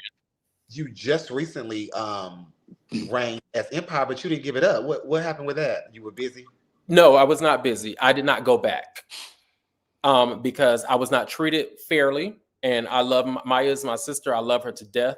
But they were indebted to me. There was monies that were not paid to me for 2 different appearances, a third appearance that I decided not to go to, and then that appearance that I decided not to go. If someone has not paid you for 2 appearances already, why would you appear at a third or a fourth one? Insanity. Yeah. And so I try not to sound like cocky. You know what I mean? I never want to come off as, oh, I'm better than. But when we start talking about investment and return on investment, honey, you can't expect me to come show up at this event for the 150. You know how long it take me to make $150 at Delta? Not long. $150 doesn't take me 2 hours to make. Mm-hmm. So I'm not coming to sit up in a building for 6 and 7 hours of slow, painful pageantry for $150. I'm not doing it. And even if I've won your contest, and I do agree to make the exceptions to do it at some places, and then you don't follow through, then don't expect to see me. You notice I didn't make it messy. I didn't make a post about it. I didn't even confront them about it. I just shared with them I won't be there. That simple. Okay. It's just that simple. Mm-hmm. Well, that definitely makes sense. Why are numbers down in your eyesight? Why are numbers down? It's not just, there's not, I love that people keep saying this, like, why are numbers down? Like there's one answer. There's not one answer. Yeah, right. Well, we know that. There's not one answer. It's a plethora of things. Number one, we're in a time where my daddy in the pageant, my uncle in the pageant, my brother in the pageant, I'm helping my girlfriend, blah, blah, blah, blah. So nobody wants to compete against each other. Everybody wants to support somebody. So if everybody is supporting somebody, then that's out of all the cliques and families we only have one person. We got like 4 or 5 cliques in that area. Okay, we got 4 or 5 contestants instead of 14. So when I competed, when I first came to Black Universe, me, my dad, my brother, and my dad's lover all got ready for the pageant together. We all rehearsed. We went to each other's rehearsals. We went to each other's fittings. We packed the van up together. We drove up. We shared dancers. All of us competed together. We're going to win together. If I don't win, I want you to win. If you don't win, I want you to win. Like, we all competed together. There was no, oh, I'm sitting out for it. Because if I sit out for a bitch and they get 4th runner-up, I got an attitude. So, bitch, if I get 4th, you need to at least be standing next to me with 3rd. And Wendell, you need to be damn 2nd or 1st or winner. We all came together. So there's that. Everybody want to sit out for each other. Then there's the other thing. Everybody's afraid. They're scared. Yeah. They're scared. I'm scared. I'm gonna. They might work me. And yeah, you're right. They absolutely fucking might. They might. But you might also get hit by a car tomorrow. So, bitch, take a chance. Do what you want to do. You ain't gonna stay home all day because you're scared your car. You might get in a car wreck. Right. So take a chance. If you really want to do it, then do it. And then there's other things like lack of transparency. People not wanting to be forthcoming. Because if I knew then what I knew now, I probably wouldn't have did a lot of things. Like, because today, I'm not doing a pageant that's not going to show me the score sheets. If you don't have a handbook, a rule book, score sheets, if those things are not in place, I'm not coming. I don't care. You all can come. Come, oh baby, come on. Come on, let's go do the pageant. Y'all go do the pageant. I'll sit and watch, cheer, MC, entertain, backflip, judge, whatever you want me to do. But I'm not competing because that doesn't match what I do. I don't go sit in nobody's restaurant and just sit at there and see what they're going to bring me out to eat. I need to see the goddamn menu. And when I'm done eating, I need to see the receipt. Well, that's true. Does that make sense? It just doesn't make sense to me. So there's like a plethora of things. And then, of course, the money ain't flowing the way it used to be because the money is now ours. It's our money now for real. Yeah. We changes everything. When we interviewed Rick, he made a comment because, so many people feel like Duval, how they treat you and stuff. Why aren't they on the national level? And he made a comment that said, we feel as though sometimes on a national level, executive decisions have to be made because a person male or female, can be just good that night, but they may not be the best for the brand throughout the rest of the year. What do you have to say about that? Do you think I think executive decisions should be made in certain aspects? so. A lot of people don't know this, but y'all may see people like I know Jawakatima uses it, and a lot of other people says them people pageant. I started that saying because and I started saying it to D West, but that's my thought on it, baby. That's them people pageant.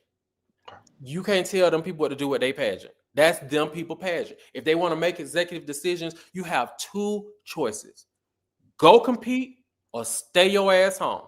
I can't control what y'all do at y'all pageant. I can't control who you put on the panel. I can't control whether or not you give score sheets. I can't control if you cheat. I can't control none of that. But what I can control is where the fuck I show up and register. That's in my control. But take them people pageant out, and I'm asking you, how do you feel about executive decisions being made on a national level? I don't have a feeling about executive decisions to be. For me personally, I have had pageants. For me, whoever wins wins. Okay. For me, whoever wins wins because, and I wish that there was more transparency because I'm the type of person. If I were a promoter of national system and I didn't like Wendell, if he walked his ass up in my registration, I'm gonna say, Trinity, go tell him we're not taking his entry fee. Yeah. Because he and I don't see eye and eye, and I definitely don't want him to win my pageant. And the reason that I would do that is because I don't want you to win. Not because I'm going to stop you from winning, but because I don't want you to win. Because if I let you compete and you win, I have to let you win. Right. Yeah. And so what I think people make a mistake is they'll see people show up for their pageant, know damn well they don't want them to win. Let them compete in the pageant. They be done whoop some ass, and now you don't want to crown them. Well, you wouldn't have had that problem if you just told them to get the fuck out. Yeah. I think that's another plus for Vogue also because when Vogue did that year, when they disinvited someone, I thought that was correct. Like I'm not saying that was correct with who they did, but I thought it was correct to say rather than you come here Absolutely. and we work you, we're just gonna tell you that Nope. and I think every pageant should do that. And they ran that by me because at that time, I had just gave the pageant up, and they ran that by me, and I told them, if you don't want her to win, don't let her compete. Yeah. Because the bitch can win your pageant. And if she win, and I see she won, and you don't crown her, we're gonna have a problem. Yeah. So that's why I think a lot of pageants should follow that. The decision was made because well, do you think she can win? Absolutely, she can win, bitch. Yeah. What do you think? Yeah, she can win the pageant. Yeah, she definitely could have won. If you don't want to get on the stage. There's a big issue or conversation with male leads being effeminate these days. Heels, cha-chas, bags for sportswear. What's your take on that? Because I don't ever see you giving that. I know you can, or you have. Well, I actually have. So if you recall, when I did Ebony, my presentation, I wore thigh-high boots and a pump. And it's on. Pull it up on YouTube when you get a chance. It's called Neaundre Fags Out for presentation at Ebony International. But that's not my natural aesthetic. Okay. It's not my natural aesthetic. It's not what comes naturally for me. What comes naturally for me is the hood in me. That's why you see me rap a lot, because that stuff it's not like I sit down and like, oh, I got to try to learn these words so I can impress everybody. These boys are rapping the life I lived. Like, I know that's hard. Like, so hard for people to wrap their head around. They're like, oh, you seem so real. Bitch, I come from this. I am hood, y'all. I know it's hard to believe. I am hood. If you ever see me get mad, you will instantly know that bitch from the projects. And the people who know me, like from back in the day in Orlando when I was out in the streets and stuff, they know, like, bitch, he hood. But the education and the development and the grooming has masked all that. So now people don't see that. The effeminate boys, though, what I say is I'm okay with the way I see the entire world. This is how I see the entire world. If we go get burgers, I would like ketchup, mayo, lettuce, and pickle on my burger. What would you like on your burger, Trinity? Oh, just the meat and cheese. Just meat and cheese. You and Piggy will get along good. What would you like on your Of burger, course. Wendy? Everything. Everything. All right. When our burgers come out, all of our burgers come out, they are all different burgers, right? Mhm. I don't have shit to say about your everything burger, and I don't have a damn thing to say about your cheese and meat burger. All I care about is the burger that I ordered for me. I'm happy with my burger, and I hope that you are happy with yours. I am not trying to judge your burger. I don't want to come in and preach to you about your burger, why you need some lettuce on yours, or why you need to take the tomatoes and onions because they're disgusting off yours, Wendell. I don't have a problem with people doing them. So I don't look at anybody and say, oh, that's wrong, or you shouldn't be doing that. What I can look at you and say is, well, that's you. That's not me. You won't catch me doing that because that's not my aesthetic. Now, I found it very interesting because I did go back and listen to Amari's interview.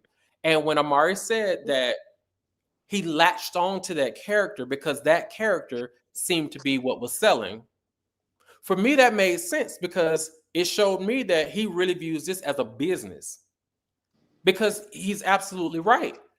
Some places, some clubs and stuff, and we all know this, they've been saying it for years that boys get shunned. They don't want to pay boys, etc., because they feel like boys are boring on the show, whatever. Well, I'm not doing drop kicks and splits and stuff, baby. I'm telling you now. And I'm not coming out with no skirt on. I ain't finna do I'm not doing any of that. So I'm just telling you now. I'm either gonna rap, do a gospel, or I'm gonna stand there in a suit, Right.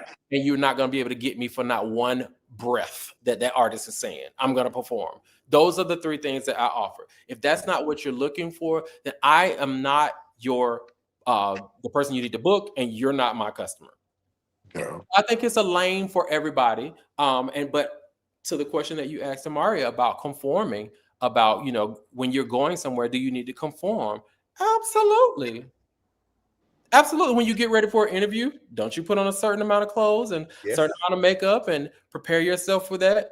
When you get ready to go to a courthouse, you want to look a certain way. Or if you're going to a gym, or even if you go out to swim, you put on what it takes to be appropriate Right. in those arenas. So I think it's totally okay with. I like how he answered that question as well. Like, do what you need to do to get what you want, and then you can be all of the things, because they didn't say that you have to be all of the things during the reign. That's what it takes for you to win. Win, right. I don't want to hear that's the people pageant with this next question. Okay. But question and answer is being taken out of a lot of systems. How do you feel about that? Somebody that is as educated and intelligent as you are. How do you feel about that? Well, I don't agree with question and answer being taken out of a lot of systems, but I will say that I believe that interview is a stronger category than question and answer. And the reason I say that is because if I really want to know who you are and what you have to offer and what you can tell me about yourself, I need to have an intimate conversation with you. An interview allows that. Question and answer puts you in front of a group of judgmental people who have any and everything to say about you while you're up on that stage. 98 to 99% of them who could not dare swap places with you have so much to say about you, and you're put on the spot. And unless you are the type of person who are confident enough in yourself, and you know who you are, and you can stand and speak through anything, then you may not do well in that category just because of the arena in which you were asked the question. Whereas if you change the environment and ask the question, now this person may blossom and be able to tell you exactly who they are. So while I don't agree with it being removed, I do believe that if the intent of question and answer is to get to know if your person can speak and if your person has character and what they have to offer outside of just what they show on stage, interview is a stronger way to do that. Now, when it becomes competitive, so when you have a Wendell and a Neaundre in a pageant, and you need to be competitive to identify a winner, you need to add on all the categories, baby, because something has got to define us. Because we can go toe to toe all night long.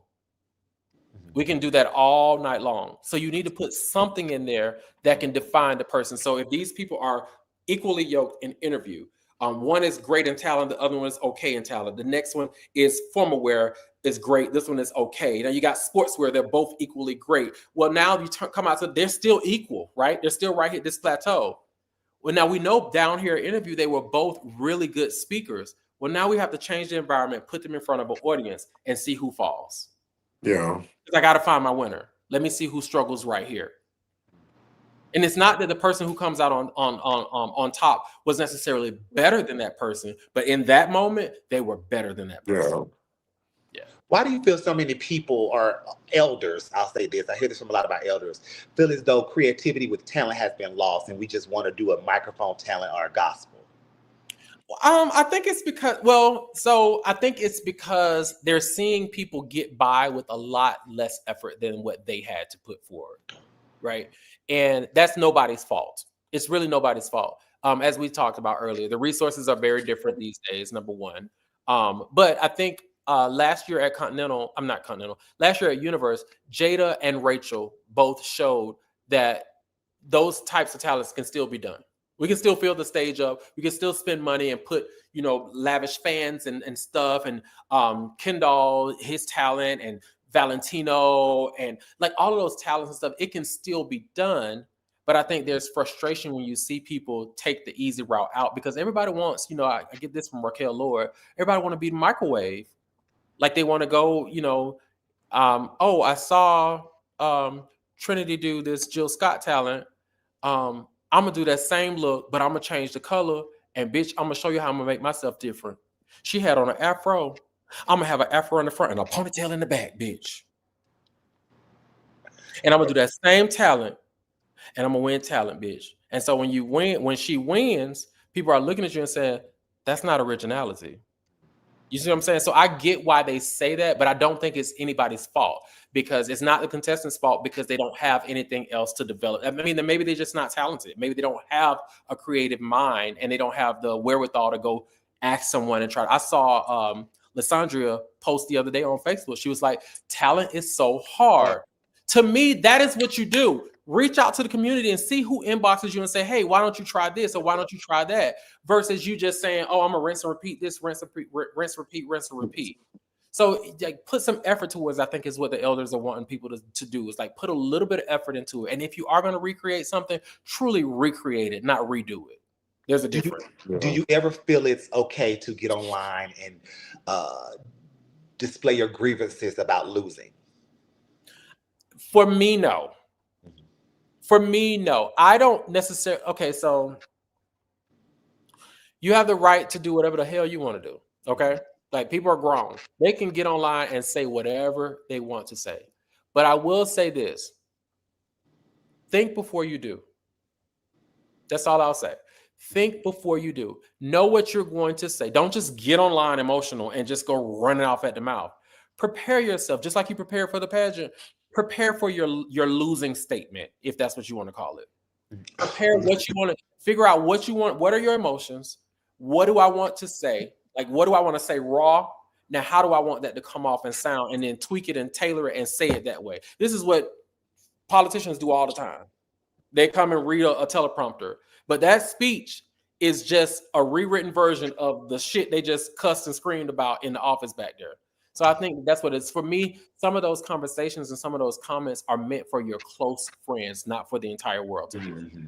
It's okay for you to feel that way. Everybody's feelings are valid, but everybody's feelings are not everybody's business.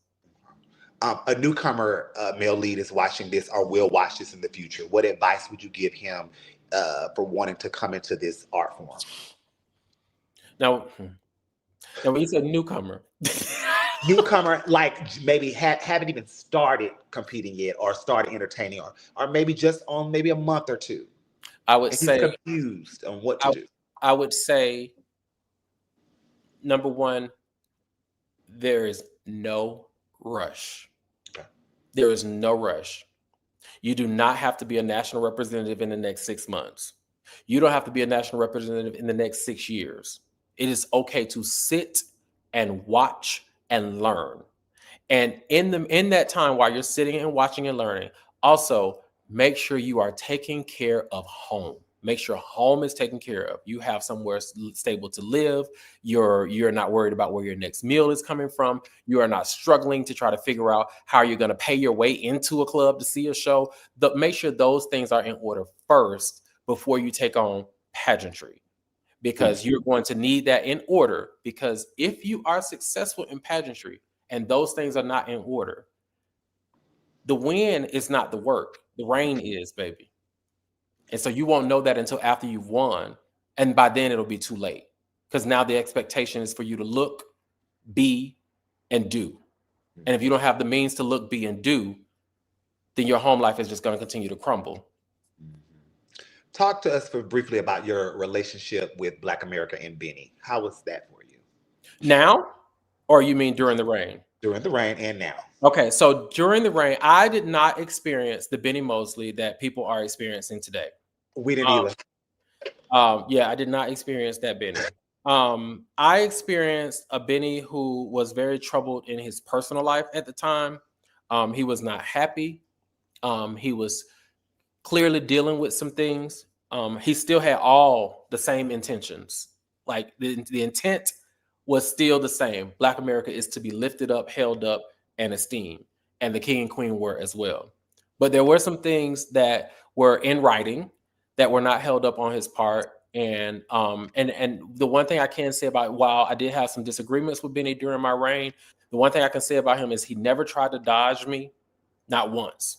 He never tried to dodge me. He never not owned up to what I called him out on. So my reign was just, it wasn't as nice as I see the reigns are these days. So that gives me a little pause, but I'm grateful because I think Benny and I learned from each other during that reign. I learned that Benny likes the cast of the spotlight. He doesn't like the spotlight. He wants the spotlight to hit you and the cast of it to shine on him. Mm-hmm. He wants to push you into a spotlight as a representative. He wants you to shine. But he wants to be acknowledged and known for what he does, but he wants you to be the shining star. I learned that from him, not just through watching this reign, but through that one. I got one of the biggest moments in my entire pageantry career took place with Benny. We were invited to a gala downtown where the mayor and all this kind of stuff, and he was like, it's black tie, blah, blah. I flew in from London. I landed, I ran home, I got dressed, drove down, myself, Archie, Benny, we all, a few more people were there. We all go and we're on this stage. I mean, we're at this table and he says, okay, so they're going to call me up to accept an award.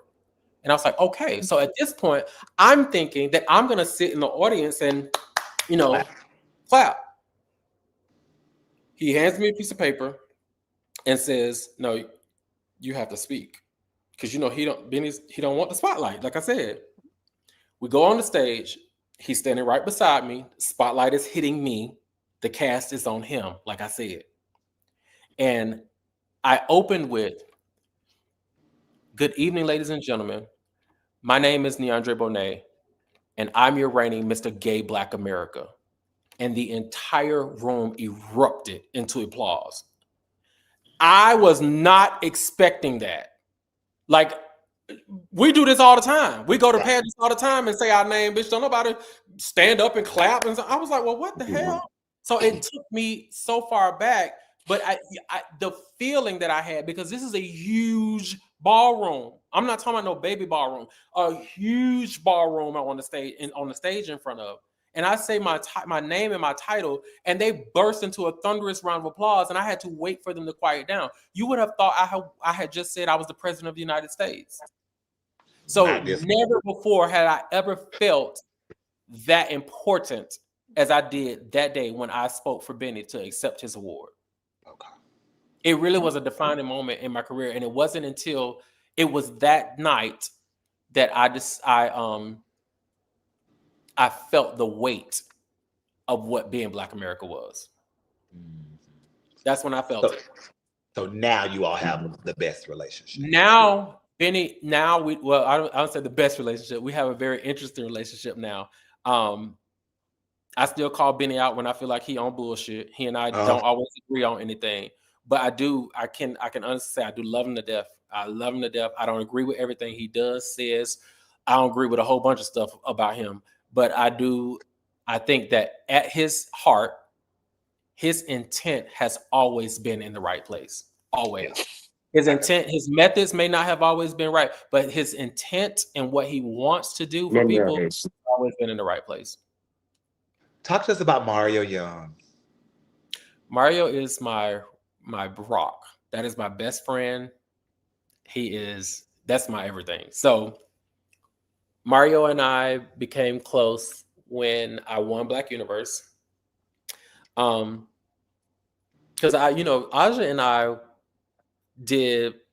we both won Duval, and then we did Atlanta Black Universe. And I got first runner-up to Sergio Santi, and Aja got first runner-up to Tanisha Castelline. And they were all convinced that we were not going to come and compete because everybody was like, they cheated y'all. Right. They were like, oh, Sergio didn't beat you, Tanisha didn't beat her, blah, blah, blah. So they were convinced that we were going to, tuck our tails and run back to Florida and say, oh, fuck Universe. And so we came back and we won the pageant because Mario told us, he was like, no, y'all go show them. Y'all go show them, who y'all are. Don't let this throw y'all off. So we won the pageant, and he and I became close through my reign. Anytime I came to Atlanta, he made sure I was taken care of, et cetera, et cetera, et cetera. And then once I finally moved to Atlanta, I don't go out, but I went out a couple times to support the people that were working on the show at the Chaparral. And rather than watching the show, I found myself standing at the door, like just talking to him. Mm-hmm. And we just then we started going out to eat, and we created a show where at that time it was no such thing as a podcast, but we created the Meet and Eat where we would go live and eat and talk about, pageantry situations and stuff.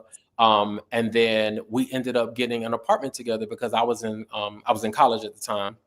I was at Clark, and we ended up getting an apartment together, and we lived together for about 6 or 7 years. And so we've traveled the world together. I've been to his family's house. He's been to my family's house. That is my best friend in the world. We love ain't about not, bitch. I'll get in a pickup truck and drive through a motherfucking football full of people about Mario Young. He was such a staple in this community. I don't think he realizes it. Oh, he knows. Yeah, we need to have a conversation with him. He definitely knows. Yeah. One last person, Angelica Sanchez, my baby. Angelica. So first of all, Angelica is my favorite entertainer in the world. Like, not my favorite female entertainer, drag entertainer. She's my favorite entertainer in the world. And it's funny because Angelica was the one. She's the trans woman that I never saw as a trans woman. She's never been trans to me. She's always just been my sister. And I never saw the Michael.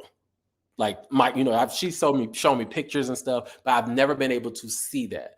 And so, because of her love for Beyonce, I learned, heard, and saw Beyonce through Angelica first. So the song would come out, Angelica would do it, I would see it, hear it, then go buy it. I know it's crazy, but I was like, oh, I'll see the video and be like, oh, she do that just like Piggy. Literally. Piggy doing it like her. I'm like, no, she doing it like Piggy because that's who I saw do it That's first. who I saw do it first. Yeah. So Angelica, she's like, I don't know. I don't think I've ever met a person who did not like her. Right. She's one of the most loved people in the world. And there is a huge, huge circle of protection around her. When I tell you she is covered. I can feel it. We were just at a meeting 2 weeks ago. We went out to eat, and as soon as I touched her, I can just feel the aura around her. I was like, she's just so protected and just so blessed. Yes, love her. I love her to death. So these last few questions will require you to think deeper. You don't consider yourself legendary, but we will. We're going to give you that respect. Who are some newer males that you see it for having longevity in this industry? They don't have to be brand new, but okay. I was just gonna say, just not in your generation. Yeah. So when I was gonna say, when I say new, it's not gonna sound new because they are now established, but they were new to me. So one of the people that I think are not only is going to have longevity, but probably will win any and everything that he wants to would be Exotic. And it's not because Exotic is super talented, or because he's like mugged out, or because he has a nice body, or he spends all his money on his clothes, or anything like that. That's not what's going to keep him working. What is going to keep him working, and if you've encountered him, you know what I'm talking about, is that person. The person who Andre is. It's undeniable. He's just a true, real person. Like, you talk to him and you know. I've never seen anyone be scolded for something they were doing during their reign and say, okay, that's good feedback. I need to figure this out. When I watched one of our brothers tell him something that he was doing wrong while he was Black Universe, and his response was, okay, that's good feedback, I was like, oh, bitch, he's unstoppable. He's unstoppable. When somebody showed me that they are teachable, you better move out the way. You better move. When you tell me that someone can give you criticism and you not take offense, yet you try to find the good in that and move forward with it, unstoppable. Unstoppable. He'll be around as long as he wants to. When he gets ready to, he will stop when he say he stops. Another person that I think is absolutely amazing at what he does, if he can figure out what he want to do, is Carlos Belair. Carlos, to me, is the perfect mix of male entertainer and drag. He is the perfect mix of it. It never goes across a line with him. He always gets you right there to where, bitch, look like you was finna do drag, but you kept it male. So I really appreciate him as a pageant competitor. And then one who's my brother, who I just really, really admire, is Valentino Lord Alexander. I absolutely admire him, and I know it's a no-brainer. I mean, he's an educator, so everybody's gonna be like, "Oh, you just like Valentino because he's an educator." No, I do like the fact that I tend to gravitate towards boys that are educated and are well-spoken. That's why I live for Wendell so much. But when there are people who are authentic, authenticity gets me every time. Because so I told you, I hate a liar. What's the opposite of that? Authenticity gets me every time. Valentino don't give a damn. Do you understand me? He don't give a damn. And yes, I know it's not always packaged correctly, but he is authentic to who he is. He's authentic to what he is. And when he sits his ass down and focuses, what he puts on stage is always going to be worth sitting down to watch. Gotcha. Mount Rushmore. So you're gonna do two. Give me your 4 females that you would put on your drag Mount Rushmore. Because there is a Nene in you, so I want to hit the girls. Yes. Okay. So my drag Mount Rushmore is probably going to look different because I can only build my mountain based off of the rocks that were around me. Right. So my drag Mount Rushmore is going to have Angelica Sanchez. It will have Antoinette Chanel Roberts.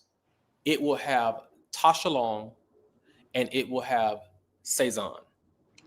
I think that's a great Mount Rushmore. Now, you made 2 Mount Rushmores since we've been asking the question. So who would be your males? My male Mount Rushmore is, of course, well, you know what? No, I'm not going to even put him on my male. I love Jasmine out on purpose because that's my mom, and I'm leaving Alphonse out on purpose because that's my dad. Okay. I don't need to put them on a Mount Rushmore. They're my parents. Okay. My male Mount Rushmore would probably be, I'm going to put Spanky Dupree Hawkins on there, and people won't understand that, but Spanky Dupree Hawkins was the way that I could have upset the universe and won the pageant on my first year. Because they asked me the question was, which MBU former do you most admire and why? And me being 23, 22, being 21 years old at the time, trying to be politically correct, because I don't know these people. I want everybody to like me, right? Right. I said, I like all of the former Mr. Black universes. I think they're all amazing in their own right, and blah blah blah. But they didn't ask me, do I like all of them? They asked me which one.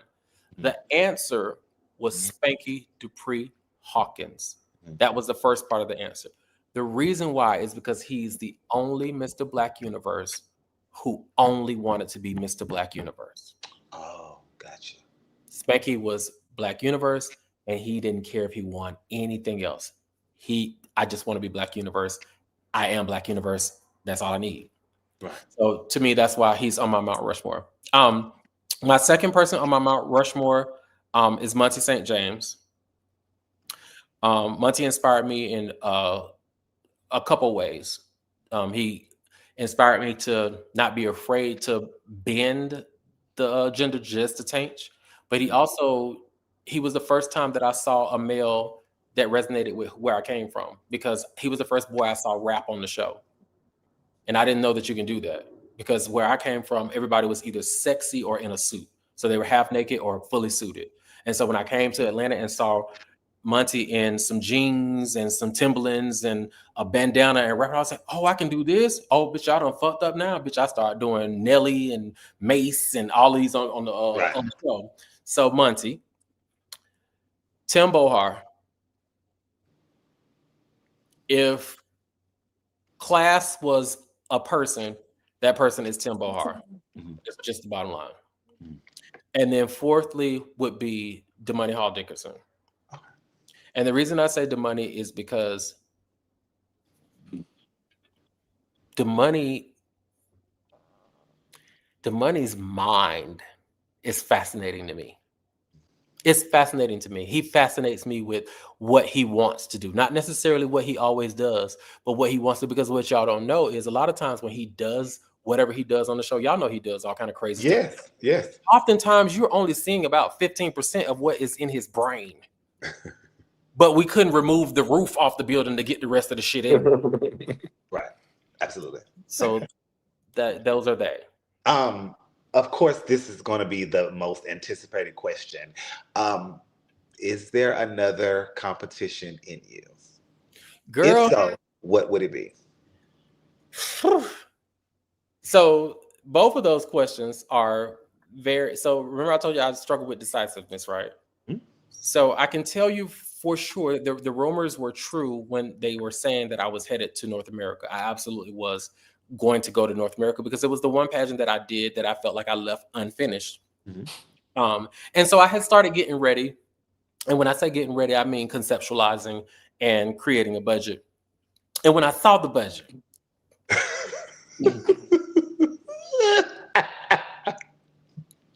I couldn't figure out, because this is where I am in my life. And I know I hate people. I don't want people to think I'm being funny, but I could not justify pulling that kind of money out of my savings account to go run up and down the runway for 35 seconds to hopefully get a sash and a medallion.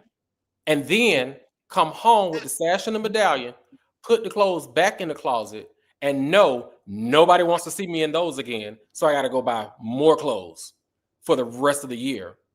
Yeah. And continuously get a very small percentage of what I'm spending to show up as payment. I can't make it make sense. The books won't balance. See what I'm saying? It just won't, for me, it just won't make sense. It's crazy because I won and did huge pageants with huge budgets when I was making the least money of my life. Now I'm making more money than I ever have in my life. Mm-hmm. I can afford to show up and shut a pageant down the way I really have always wanted to, but I can't justify the spend. Mm. I can't make it make sense. Okay. That's why though. That's where I'm stuck. I'm truly stuck right then. Like, bitch, if I send $5,000 to Texas for this lady to beat a goddamn jacket, what am I gonna do with that jacket? I got a $3,000 jacket in there now from Vogue that's just sitting in there with rhinestones caked up on it. And the only reason it ain't been thrown in the goddamn garbage is because Tevin made it for me. And he passed away, so that's the only piece I have that he stole for me. But the clothes that I have in there right now, girl, where are you going in there? To Kroger? Dina Cass said she used to go to the grocery store in her gowns. She said, I was spending all that money. I'm going to the grocery store. I'm That's going what to I'm to the saying. That's what I'm mailbox. saying. Like I cannot. I just can't make it make sense. People have asked me to do stuff. Everybody seems to think that King is where I should be going. I don't even think that's my aesthetic. EOY is not my aesthetic. AAG, those are not my aesthetic. But people think that, oh, you should do such and such and such and such. North America is my aesthetic. That definitely is. That does fit me. And Westland does fit me. All those two pageants do fit who I am. US of A, I could do that as well. Those fit my aesthetic, but I just cannot justify the spend. Y'all, you got to understand when I'm telling you that that money is in a high yield savings account. And when you deduct from the high yield savings account, you are deducting from the amount of interest they're going to pay you. I can't do it. So the answer is you're not completely done. You just have to decide when and where. My answer has been the same for the last 5 years. Every time I show up at a registration could be my last time showing up at registration. Could. Y'all hear that? Could. You're never going to hear me say I'm retired. And the reason you're never going to hear me say I'm retired is because I don't want to be the person that said I retired and then jump up and get rid of it. Yeah. I'm going to keep it real with you because I know me. I'm indecisive. So one day I might jump up and say, fuck it. I'm going to spend 30 grand and go ahead and get ready for the pageant and do it. Or maybe somebody might call me and say, hey, I'll give you 10 grand. If you want to put the other 20 grand with it to do the pageant, then great. But but for right now, a pageant is the last thing on my mind. I'm not preparing for, and no, me and Aja are not doing what's the pageant? Duo. That rumor is out again. It was out last year that Aja. Oh wow, I didn't hear that one. Yeah, they keep saying that. Oh, I heard you and Aja doing duo. Yeah, no, we're not. They just be throwing y'all in stuff. They just throw us in all kind of shit, baby. I do have one question. It says, do you feel as though the national arc should be? I think they want it eliminated. That's not the word, because these systems are not really national. So I would prefer, and I think that some of them have moved to this, is to not call it a national walk, to call it a walk of recognition. So you're just recognizing the people that are in the room, because the conversation around what's national and what's not is too subjective. It's too subjective. So what you may see as national, I may not see as national. What do you see as national? I see. So for me, the key indications of a national pageant are pageants who have definitely been here for more than 10 years. Okay. If you have not been around for 10 years or more, can you really call yourself national? Number one, the pageants who have the name international, including pageants that I've won, such as Dumar International and International Vogue, those pageants don't make Ebony. And Ebony International, those don't make sense to me because I've never been booked outside of the continental United States. So I'm just trying to, that just doesn't, I just wanted to make sense. That's all. And and then also we can start calling them pageants and stop saying pageantry system, because a system means that there are different parts of it that are connected. If you just have your pageant and no prelims, that's not a system, baby. A system has pieces that are connected. US of A is a system. America is a system. Black Universe has a system. Some pageants don't have any prelims. Some pageants don't even desire to have prelims. They're not systems. They're just pageants. Okay. 45 years old. When you look back over your life, any redos, regrets, things you wish you would have done or not done? The only thing I wish I would have done is get my education sooner than I did. I knew that I was smart enough to go to college.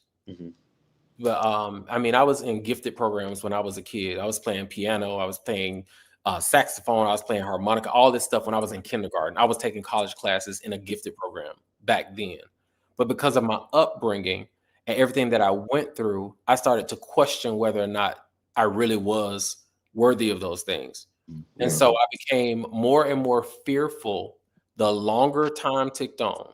So at 16, when I dropped out of high school, and at 17, when I went back to get a GED, which because I scored so high, they put me back into another test, which is why I ended up with an actual high school diploma and not a GED. Mm-hmm. So that kind of boosted my confidence. So I immediately went and started taking college classes. But at the same time, I had to have a means, right? So I went and got a job with the unemployment office and shot through that company from a customer service representative to a floor supervisor to a QA specialist to an operations manager. I was 19 years old making $75K in 1999. That was a lot of money back then. Yeah, of course. You see what I'm saying? So so that shot me through. And so now I'm like, okay, I'm in corporate America. Maybe I don't need school. Mm-hmm. But then when it's time to go back to school for the second time, I hit maybe 1 or 2 classes that gave me a little struggle, a little pause. And I was like, oh, I'm dumb. I can't do this. Mm-hmm. And I ran. So I got into 501c work and I started working at SunTrust Online. The very first chat system online with SunTrust was SunTrust Bank. The very first bank that you can chat online with was SunTrust. And I was on the other side of the computer. Wow. Me and 4 other people. And they all had college degrees. I was the only one with just a diploma. And so each time I moved to a new level in life and thought about going to school, I got scared. I just felt like, oh, it's too late. I'm too old. I'm not smart enough. Blah, blah, blah. It wasn't until I got accepted into Clark Atlanta that I was like, oh, bitch, I'm doing this. Okay. HBCU graduate. Oh, I didn't graduate there. I got up out of there. Uh, They were too colored for me. Girl, why are we in biology talking about oppression? Get me out of here. One word, no definition, no explanation that describes your life in its totality right now.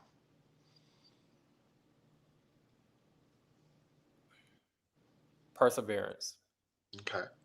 So before King asks you the last question, first of all, thank you again for coming on. You gave us 2 hours and 30 minutes. We told you 1. Clearly, we knew that we were insane for even saying that with you. But I wanted to be respectful to your 10-hour flight and you being tired. But thank you for being so present and open, transparent, giving us all of this wisdom, things we didn't know about you. But where can we see you? What's next? We know you're on the flight, but in this community, So on let's see. So I'm few and far in between. I don't take a lot of bookings. Okay. I'm just not interested. Universal, of course. I'm on the fence. I kind of want to go Friday night for the grand, but I also kind of want to go see Brandy and Monica. So we on the fence. I'm gonna see what these ticket prices doing, because if they feel like they're gonna be good to me, then I just want to see Grand. Is Brandy gonna show up? Brandy gonna show up. She was there last night. She's good. She was in Indiana last night. Leave Brandy alone now. So definitely Universe Saturday and Sunday. Saturday, Aja and I will be doing a duet for our 20 year, and on Sunday we will be doing a solo number, which I have zero idea what the fuck I'm doing on the show. And then on that Monday I will not be. I'm not going to say will not be. I don't anticipate being at the Stars of the Century because Monday is our uniform reveal. We're getting a new uniform for 2027. And I have been chosen as one of the brand ambassadors to be there. And then on Tuesday, I work as well, but I don't go in until like noon. So I might or might not come do the show on that Monday night. After that, in November the 21st, hold on. On November the November 21st, I will be at Insomnia. That's Angelica's Club. We will be having our classic reunion show with the Club Quest. And then on the 22nd will be our major drip party. That will be at the theater. We'll have the flyer and stuff coming out for that. And 23rd is to be determined. I think I'm going to be at a trans awareness brunch for Mulan's trans awareness brunch, because that's Trans Awareness Week. And we want to celebrate and lift those ladies up. And then in December, jury is still out on whether or not I'm going to be in New Orleans, but I want to be there to support my wife who's competing in the pageant. And that's all he know, because I don't be taking no bookings. Yeah, because you can always see him on social media. Every now and then he's gonna pop in and out with some words of wisdom. He might read you. He might set you straight, correct you. Because I have been corrected so many times. And me too. We have been corrected. We have corrected each other, right? But no. Again, thank you so much for this amazing interview. Like I said, we've been trying to get you. Finally, we got you. Thank you. So, King, we're gonna do the recap when you leave, but King has the final question for you tonight. Uh-oh, come on, King. So once again, thank you, Neaundre, for such an amazing interview. Of course, we knew that it was going to be great with you. But we asked all of our guests if they have a nugget that they would like to leave us with. Not just us, but the viewers also. And it doesn't have to be pageant related, life related, is suggested. But Mm. just a nugget you can leave with us, something that has kept you. Oh, something that has kept me. Um, I think I would just say like when you are out here in these streets and at the pageants and online and whoever you're encountering, whilst you are getting to know all of the people that you know and you get to know, don't forget to continue to get to know yourself, because we change. Like Yeah. we are not the same person day to day, year to year. As we move through our life, we are different. We're different each and every day. And if you get too comfortable with who you are, you will look up one day and not recognize yourself. And if you know who you want to be, that has to be something that you are constantly working towards. It's not something that you just decide you are, because who we see ourselves as in our brains is not who's in the mirror. So I would just tell people to make sure that you stay in tune with who you are and continue to get to know yourself. You have to continue to learn yourself, know who you are, and continue to develop that person into who you want it to be. And even that can change, and that's okay. But if you lose sight of it and you stop paying attention to it, it'll become somebody that you had no intention of being and that you're not familiar with. And that's very scary. Oh Good wow, stuff. that's really good. Good Thank you. stuff. So Neaundre, thank please you. go get some rest. I'm going to. I have to be up. I You- have a 9 o'clock meeting. I have plenty of time. It's just 10:30, baby. I don't have to be up until 8:15. That'll give me time to take my rollers down and press my hair out. And 8:15, and I could be on camera with my lips glossed and my lashes batting by 9. Okay. Because I work tomorrow, thank God. So I can Again, stay right here all day tomorrow from 9 to 5. okay. Well, again, thank you so much. We appreciate you for this, giving us this legendary conversation from the legend that you are. And it'll stay up on Facebook 30 days, YouTube forever, so everybody can go back and watch it. And we will see you at, well, I won't see you at Universe because I was uninvited, but they will be able to see you at Universe. Okay, so let's clear the air. You Oh, were no, Oh, that's not uninvited. clear. You That's were not yeah. clear. uninvited. You were uninvited to walk. You were not uninvited from the pageant. Right. All right. And So if thank you if so you much. are if you are still the same Trinity that I know, she don't need a stage to be seen. Clearly. Thank you for So, coming on.